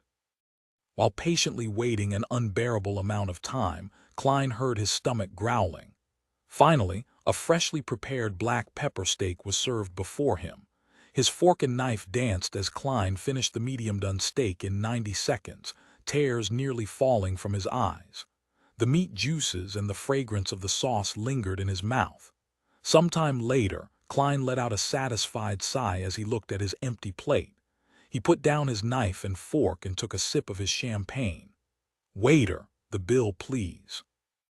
Dunn turned around and called for the waiter. The waiter went to the counter, then returned with the check. He gave a thorough breakdown. You opened 5 bottles of Daisy champagne, each bottle being 12 soldi and 3 pence, a small glass of Southville red wine for 10 pence. Each black pepper beefsteak was 1 soldi 2 pence. Each serving of beef pudding was 6 pence. The servings of ice cream was 1 soldi each. The total would be £5, 9 soldi and 6 pence. £5, 9 soldi and 6 pence. That's nearly my weekly salary. A restaurant is indeed much more expensive than eating at home. Klein clicked his tongue upon hearing that. He felt lucky that the captain had said that he didn't need to pay out of his own pocket. They had some petty cash from bonus earnings. He calculated the cost carefully and noticed that the most expensive portion of the meal was the alcohol. 5 bottles of champagne had cost more than £3. This is no different from Earth. Klein secretly rubbed his stomach and forced down the last of his champagne. The next morning, Klein felt bloated. He tried to get off the bed in his sleepy stupor. Just as he exerted strength, he was instantly awakened by his aching muscles. He felt as though his body wasn't under his control. What a familiar feeling. It's the same as that day after we got punished with frog jumps. Today is a rest day, but I still have to pay a visit to my mentor and see if I can borrow the monograph on the Hornisus main peak from the library at the university. Klein's lips twitched as he made his way outside with some effort. He wanted to draw a gasp with every step. Klein, what happened to you? Melissa, who had just come out of the bathroom, sized up her brother suspiciously for his odd posture and slow movement. 98 Mr. Azek faced with his sister's question. All Klein could do was reply with a regretful smile, sore muscles. He originally believed that by consuming the sequence potion, his constitution would be enhanced as a Beyonder. But the harsh reality told him that a seer's stats points were all allocated to his spirituality, mind, intuition, and interpretation. It didn't aid him in adjusting to combat training quickly. As for the original Klein, he had focused on his studies early on and had suffered from malnutrition.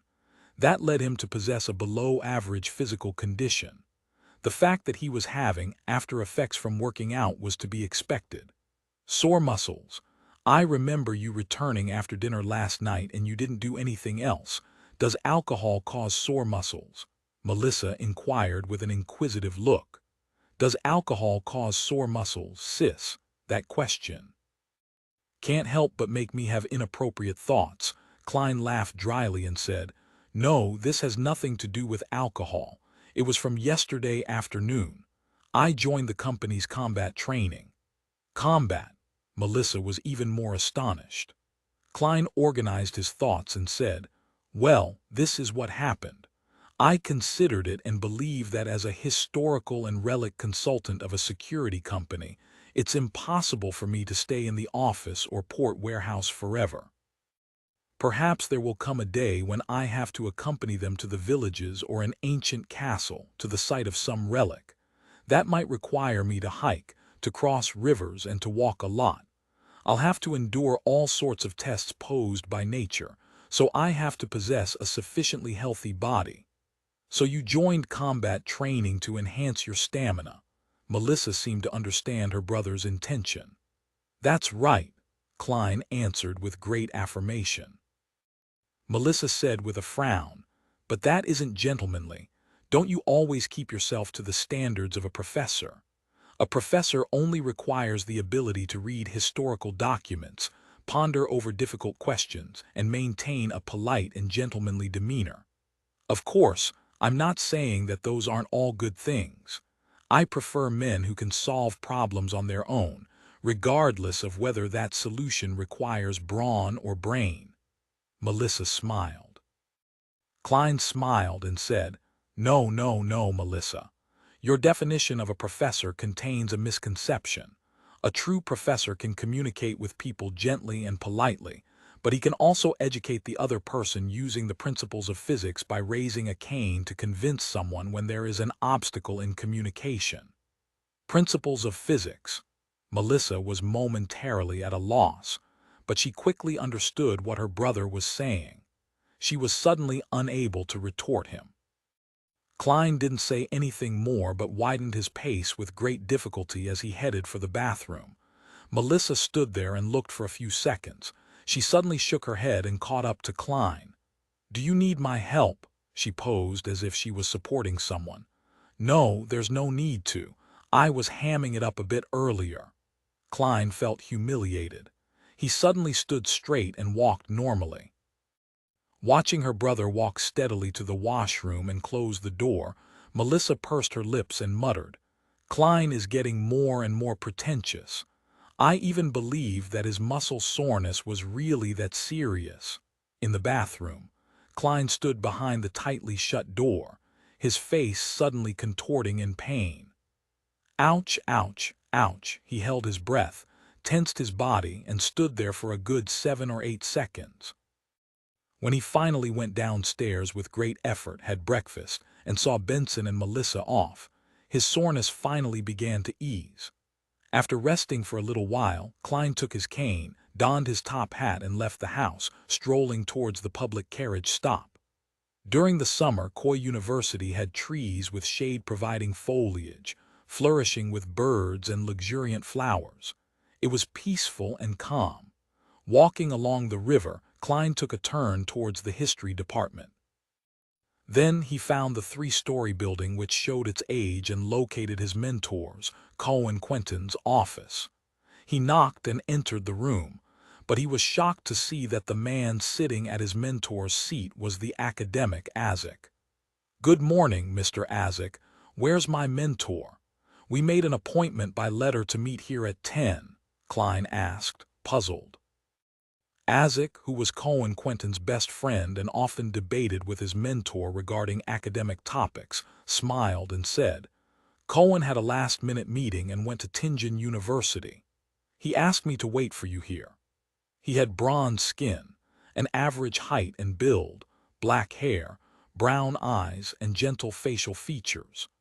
Being in his presence brought on an indescribable feeling, as though you could see in the man's eyes that he had been through the vicissitudes of life.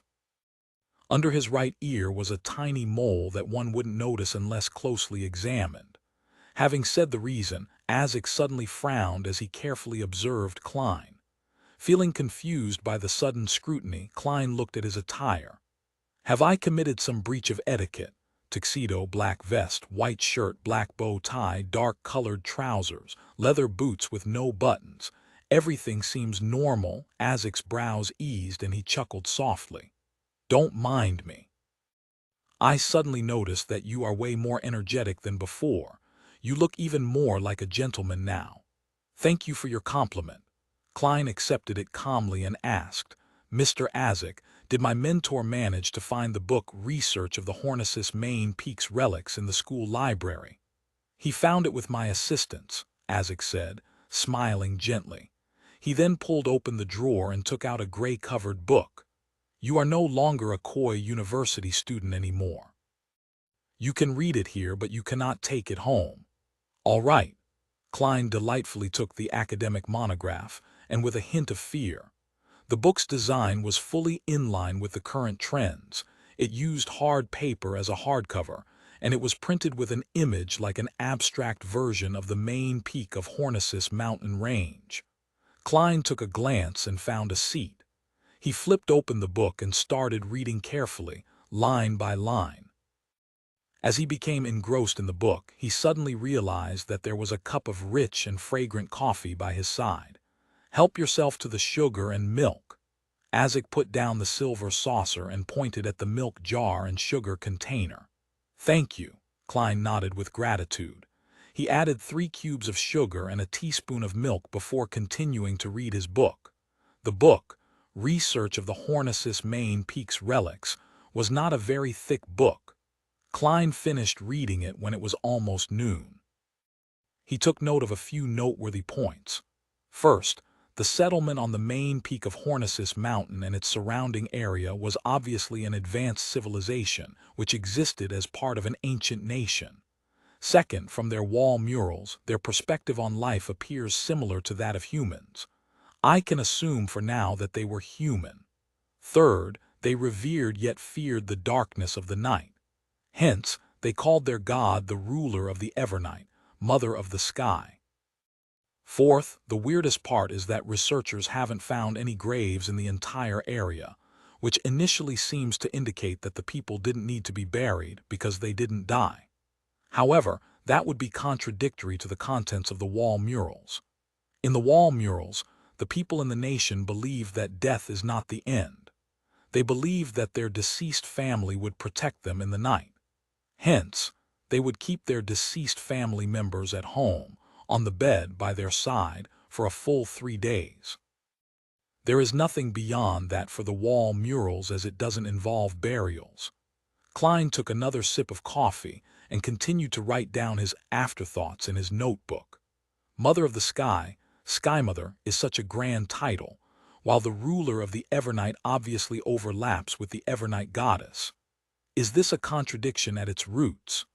In the ancient remains on the main peak of the Hornicis mountain range and its surrounding area, every arrangement and decoration was well preserved. Even the wall murals didn't have any signs of damage.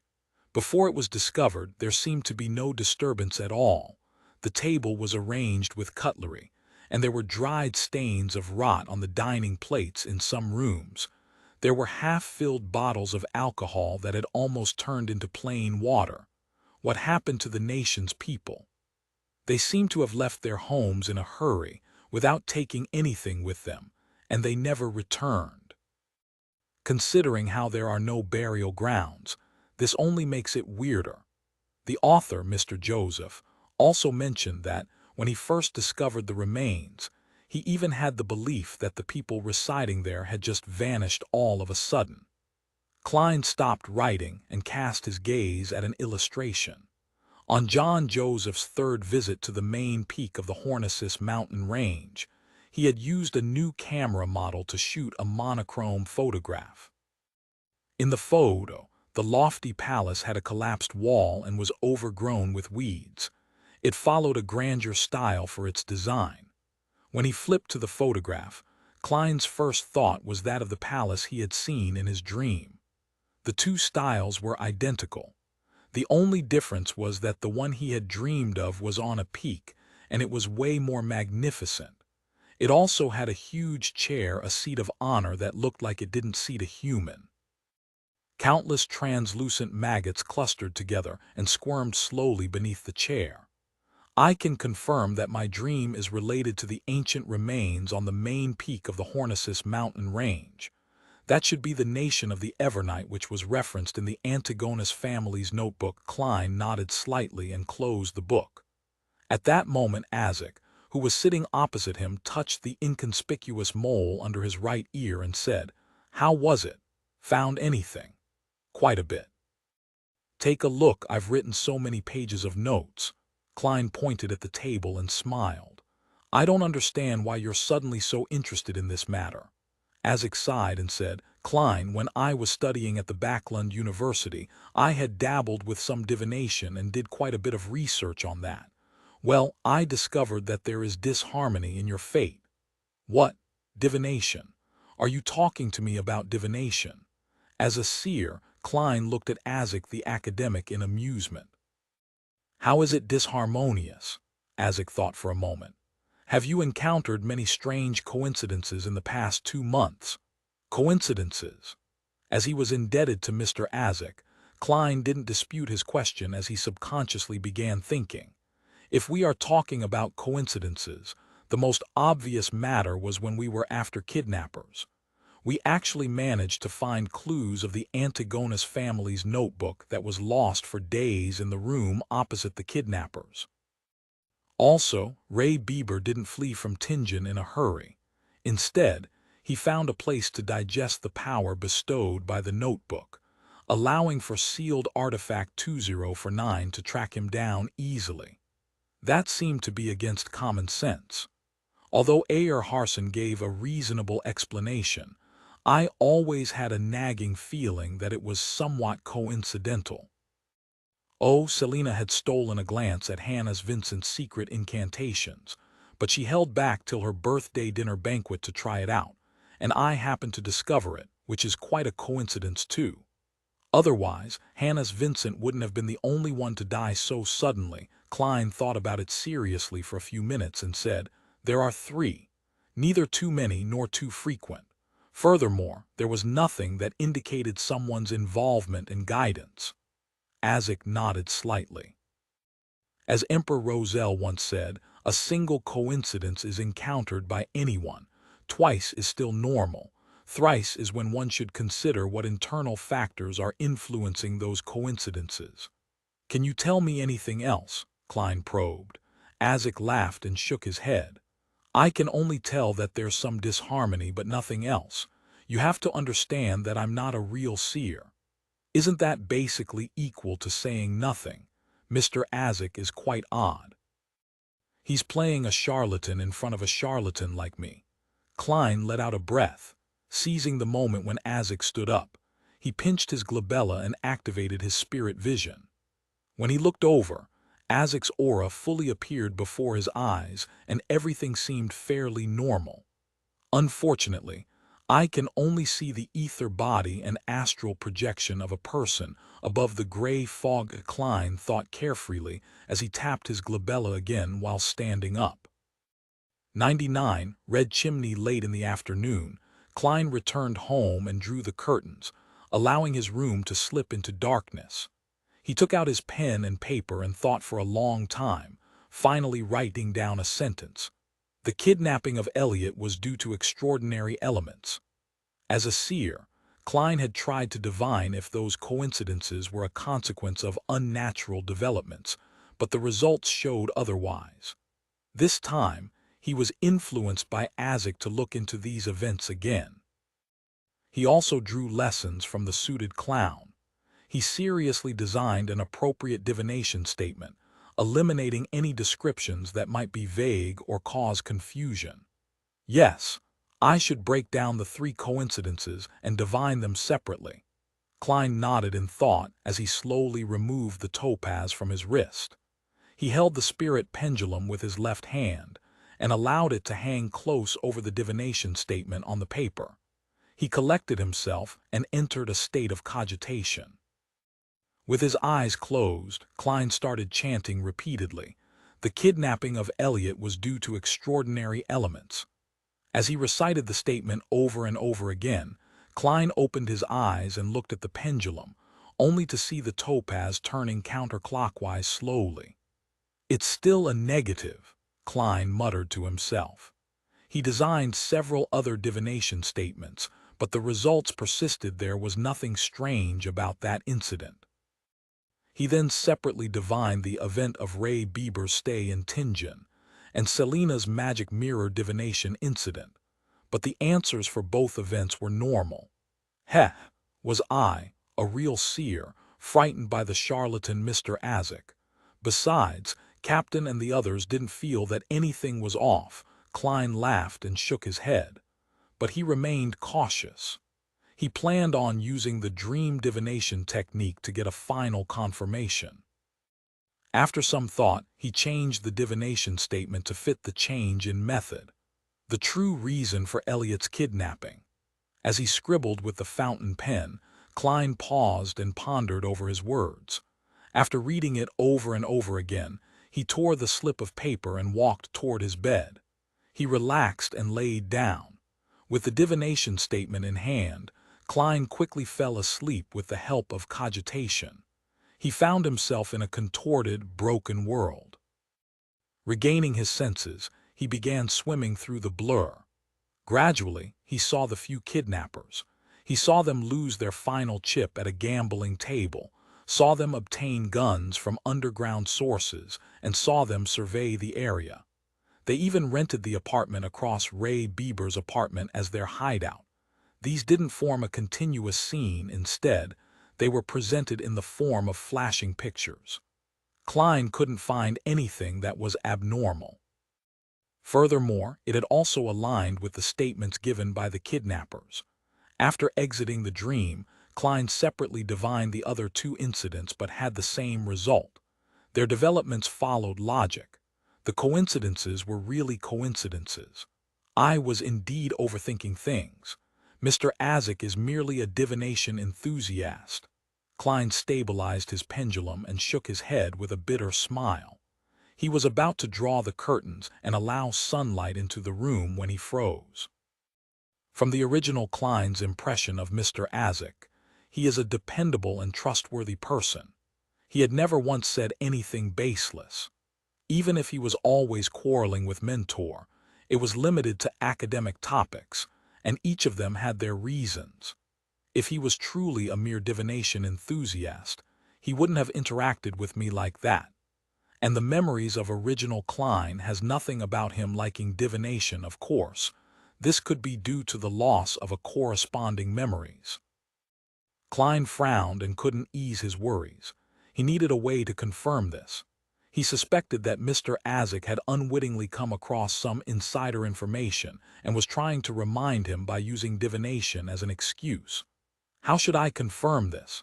Klein paced back and forth across the dark room, trying to recall the other divination techniques he knew. 1 step, 2 steps, 3 steps. He suddenly halted as an idea came to him. Let's assume that these coincidences are dubious. I'm unable to divine a result either because my sequence isn't high enough or I'm being affected by outside interference, but I can change my environment. I can change my environment to someplace that is even more mysterious and even harder to understand. Klein felt pumped. He pulled open his drawer and took out a silver dagger. He concentrated and allowed his spirituality to flow out from the tip of the dagger, becoming one with his surroundings. With each step he took, the wall of spirituality sealed off the entire room. Klein planned on doing the divination above the gray fog, to do the divination in that mysterious world. In the magnificent ancient divine hall above the endless gray fog, Klein sat at the seat of honor on one end of the bronze table. Before him was a piece of goatskin he willed into existence. He lifted a pen and tried writing the divination statement as he had previously. The kidnapping of Elliot was due to extraordinary elements. He held the spirit pendulum and hung it low. Klein quickly composed himself as he turned silent and ethereal. Half closing his eyes, he recited the statement 7 times, using his spirituality to interact with the spiritual world that stood above all. Feeling the tug of the silver chain, Klein opened his eyes to look at the pendulum. The sight made him freeze immediately. The pendulum was spinning clockwise. This meant that there was an extraordinary element behind Elliot's kidnapping. This was completely different from the result he had gotten in the outside world. There were no traces of any interference. Such power or means is terrifying. What's the motive of the person behind this? Is my fate intertwined with the Antigonus family's diary? Klein was immensely shocked. He lost his calm, and the rotation of the pendulum slipped into chaos. He put down the topaz and rubbed his glabella. His expression was abnormally grave. After contemplating for a few seconds, he didn't attempt to divine the other two events. Instead, he wrote a new divination statement, the true reason for Elliot's kidnapping. He held the paper in his hand and recited the statement 7 times. Klein leaned back and fell into sleep above the fog. Soon, he saw a boundless, illusory grayish-white fog. The fog dissipated slowly, revealing a colorful grass plain filled with flowers. The space behind the flowers and the plains was folding into itself, like a monster that had come alive. Klein tried his best to look forward, barely making out an image of a dark red chimney. At this point, the scene before him shattered, putting an end to his dream. Klein abruptly straightened his back in the majestic divine hall. His heart was beating wildly without reason. It felt like I had just spied on a terrifying thing. He took in 2 deep breaths to stabilize his chaotic emotions. Tap. Tap, tap. Klein tapped on the side of the table sometime later and slipped into deep thought. Red chimney, garden grass plains. How is this related to the person behind all of this? I cannot determine his motive from the coincidences, nor can I conclude that there is any evil intent in the midst of this thinking. Klein felt alarmed for himself, Captain Fry, and the others. We are like puppets dancing on a string. What's even scarier is that we thought so highly of ourselves. Sigh. I don't know how to raise this matter to Captain. Old Neil's divination produced the same results as mine in the outside world. If they ask me to confirm it in front of them, I have no way of doing that. Klein rubbed his temples as if he had a headache. After nearly 20 seconds of calm, he began divining the event of Ray Bieber's stay in Tingen. Similarly, he first used spirit dowsing. This time, Klein was shocked to see his topaz hang motionless. It was neither a confirmation or rejection of the statement. Strange, he muttered. He started to guess the reasons for this phenomenon. The person behind this has sensed my divinations and engaged in countermeasures. Following this, he tried the dream divination technique, but all he saw were fragmented pieces of fog. He no longer made any new discoveries. The results of Selina's magic mirror divination incident were the same. Klein could almost confirm his conjecture at this point. Since he had no way of notifying Captain Dunsmith for the time being, he had an unprecedented motivation to improve his abilities. I must head to the divination club later and quickly succeed in my acting to digest the seer potion. Also, I have to confirm whether the clown potion is indeed the subsequent sequence of seer, as well as gather clues about it. In addition, I have to interact more with Mr. Azek and see if I can dig up whatever inside information he holds. Klein held his forehead with his right palm and quickly drew up a plan and determined his focal point. After some thought, a goatskin appeared in front of him again. He picked up his pen and wrote, "The corresponding sequence 8 of sequence 9 seer is clown." From his prior experience, the present Klein was completely convinced that his divination abilities were augmented and enhanced above the gray fog. Just like how raids are usually successful, is this the result of having good luck? He muttered and picked up his spirit pendulum. Sometime later, Klein received a definitive answer. The corresponding sequence 8 of sequence 9 seer was clown. He then wrote on the paper once again. The corresponding sequences 8, 7, 6, and 5 of seer would grant at least one brand new, unrelated power. Klein exhaled as he tried spirit dowsing again. However, he saw the topaz hang motionlessly without any rotations. There isn't enough information to complete the divination and receive a revelation. he muttered to himself while seemingly deep in thought. Then, he set down the silver chain and began considering the required statement for a dream divination. Nearly 20 seconds later, he picked up his fountain pen and wrote seriously, "Clues to the clown potion.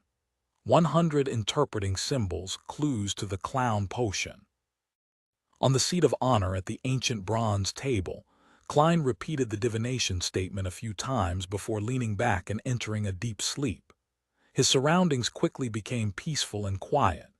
He saw a hazy view, with countless distorted and blurry scenes flashing past, just like drops of morning dew on tender flower petals.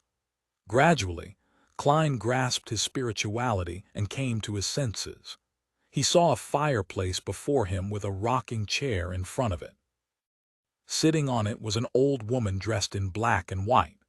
Although he couldn't see her face since she was hanging her head low, Klein's gut feeling told him that she was an old lady, and he was pretty certain about it. The old lady was facing a desk directly. There were newspapers and tin cans inlaid with silver on the desk. Klein found the scene before his eyes very familiar, and he quickly recognized what he saw. This was where Ray Bieber and his mother stayed. This was where he saw a bloated cadaver for the first time. There are clues that point to the clown potion here. Just as Klein's thoughts flashed past, the scene around him transformed. It was a grayish-white warehouse, hidden among identical buildings. There were white bones scattered all around, and a few balls of flesh that looked like they had been squashed by a boulder. In the middle of the warehouse was a grayish-white object that was the size of a fist. Its surface was filled with ditches and it looked soft but ductile.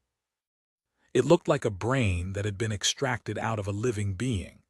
Just as Klein recognized the scene and recalled something, the scene before him distorted like rippling water before transforming into another new blurry scene. A naked body was laid on a long table covered with a white cloth. There were some bluish, discolored patches on the corpse's skin. Klein suddenly knitted his eyebrows and muttered. It was first the images of Ray Bieber's hiding place and his remains, and now it's related to the brand on the suited clown's wrist. Just as he attempted to speculate what the scenes meant, the scene suddenly changed again. A marble coffee table, a set of 2 leather couches, and a chandelier that hung high on the ceiling. There were 3 people Klein Moretti, who had black hair, brown eyes, and a scholarly temperament. A wealthy man with a chubby body and pale skin, and a beautiful young lady with fishnet gloves. Following that, it was another 3 people and an object, a middle-aged man in a black robe who had thick spiky brown hair, a wealthy man with a chubby body and pale skin, a half-century-old elder with messy eyebrows, thin brown hair and gray-blue eyes, and a black notebook on the round table in between all of them, a notebook that exuded an ancient and distant air. The Antigonus family's notebook. Klein suddenly sat up straight and the dream vanished. Looking outside the divine hall where there was boundless gray fog and crimson stars, he thought in both shock and confusion. I was divining for clues to the clown potion. Why would the Antigonus family's notebook show up? Let me think. That chubby guy was Welch. Yes, Welch, an unfortunate fella who bought the Antigonus family's notebook and triggered a sequence of incidents. The beautiful young lady wearing fishnet gloves was Nea. I remember the marble coffee table and leather couch combination is a hallmark of Welch's place. I saw spirit medium Dolly there. In other words, what I saw was Welch's living room. It was a scene where the original Klein and his 2 classmates were discussing the notebook.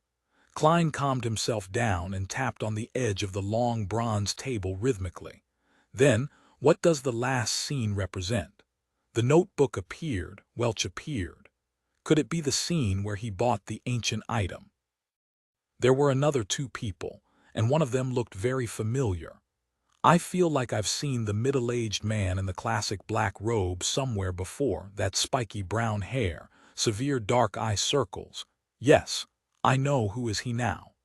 Hannes Vincent from the Divination Club, the Hannes Vincent who died peacefully, after Captain snuck into his dream, having learned that Selena secretly obtained the secret incantation from him. No way, he was the one that sold the notebook to Welch. Everything appears to be coming full circle. The world sure is small. No Tingen is really small. On careful thought, it really is a possibility that Hannes Vincent wasn't an ordinary fortune-teller. He was obviously deep into mysticism and obtained the attention of an ancient evil god. He had the channels, ability, and opportunity to acquire the notebook that was accidentally released by the secret order. It's no wonder Captain and company never figured out where Welch bought the notebook. Their investigative approach was entirely wrong. They had attempted to investigate via the antique market, but when the actual whereabouts of the notebook was found, they gave up on that lead. What a pity Hannes Vincent just passed away not too long ago. Otherwise, we definitely could have found out something regarding the notebook. Since he was involved in mysticism, he should have researched the notebook. His death was way too coincidental. However, there was another person at the scene, a man in his 50s. He might know quite a bit of what happened. Klein stopped tapping his fingers on the edge of the table and looked through every scene of his dream divination once more. Ray Bieber's house, Ray Bieber's hideout spot, the remains of Ray Bieber, the brand on the suited clown's wrist, Welch's house, Welch, Nea, and original Klein's exchange, Welch, Hannes Vincent, and the Antigonus family notebooks, group photo. Besides the brand on the suited clown, everything else is directly related to the Antigonus family's notebook. But I had divined for clues to the clown potion. This isn't scientific, nor does it make mystical sense. After becoming a seer, Klein once tried to divine where Welch had bought the Antigonus family's notebook, but he never considered using the unique qualities that the area above the gray fog possessed.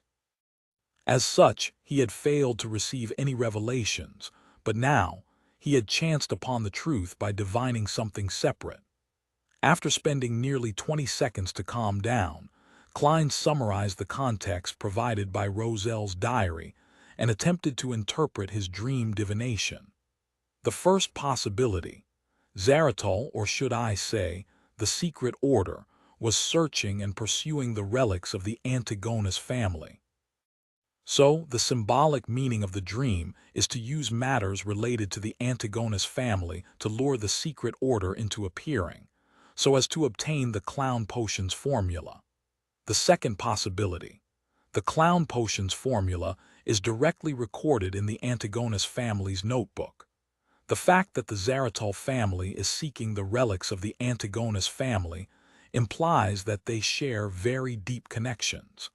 They could have been allies or enemies. Hence, it seems fairly natural that the Antigonus family possessed parts of their sequence.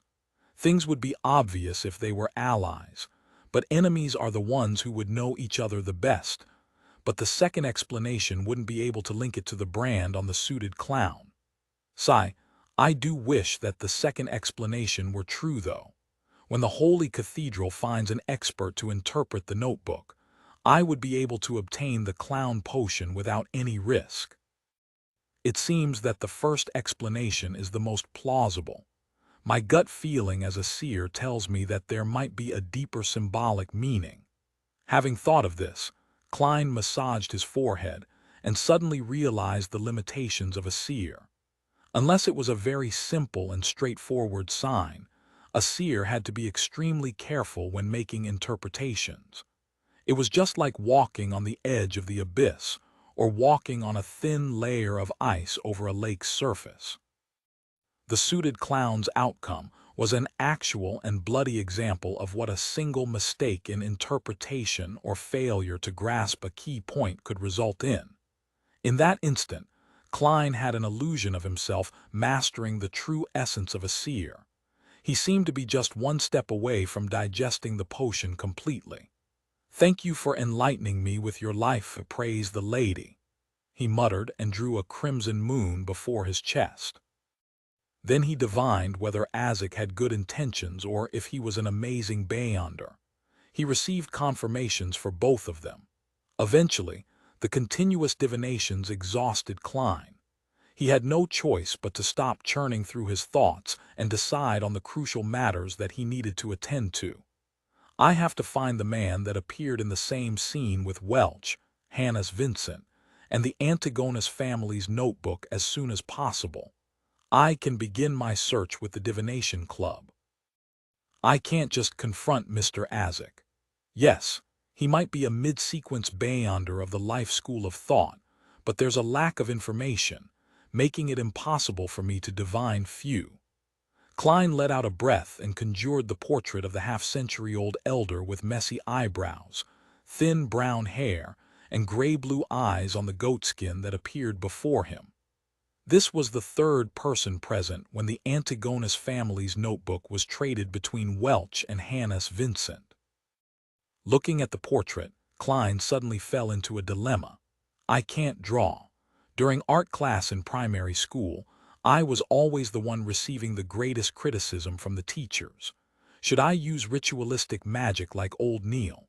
This was done by praying to the goddess. If I were to use the uniqueness of the area above the gray fog, I would be in trouble if the divinities noticed something amiss. Hold on a second. Perhaps I can pray to myself. Transmitting images and transmitting voices are similar. Although I'm temporarily unable to access the mysterious power above the gray fog, accomplishing such a minor matter shouldn't be a problem. Having thought of this, Klein immediately emanated his spirituality to envelop himself to stimulate the feeling of falling. Back in his bedroom, he lit the gas lamp and prayed. The fool that doesn't belong to this era, you are the mysterious ruler above the gray fog. You are the king of yellow and black who wields good luck. I pray for your revelation and pray that you allow me to draw what I've seen. After reciting the incantation, Klein didn't splash essential oils or burn any herbs to gain the help of their powers. It was just that informal when praying to oneself. There were suddenly murmurs in his ears as he saw the 4 black dots that formed a square surface on the back of his hand. He walked 4 steps counterclockwise and recited the incantation before penetrating the maniacal chaos to return to the area above the gray fog. This time, he didn't see any of the crimson stars shrinking or expanding. But behind the seat of honor at the long bronze table, the strange symbol formed by a partial pupil-less eye and partial contorted lines shimmered weakly as it produced illusory prayers. Klein held his ear to it and listened. After making sure that there were no mistakes, he conjured the portrait of the third person and cast it towards the flowing light in accordance to the prayer's format. After everything was done, he immediately left the mysterious world above the gray fog and returned to his bedroom. Just as he found his footing, a portrait surfaced immediately in front of Klein's eyes. Furthermore, he sensed a weak and illusory power augmenting him. He picked up a fountain pen and found a piece of white paper and expressed his intent. Klein was surprised to find his right hand moving uncontrollably as it quickly drew lines. Before long, he saw a lifelike portrait of the third person. After writing down the hair and eye colors, as well as other unique characteristics, Klein heaved a sigh of relief despite the spasms of his right hand. The illusion before his eyes rapidly dissipated.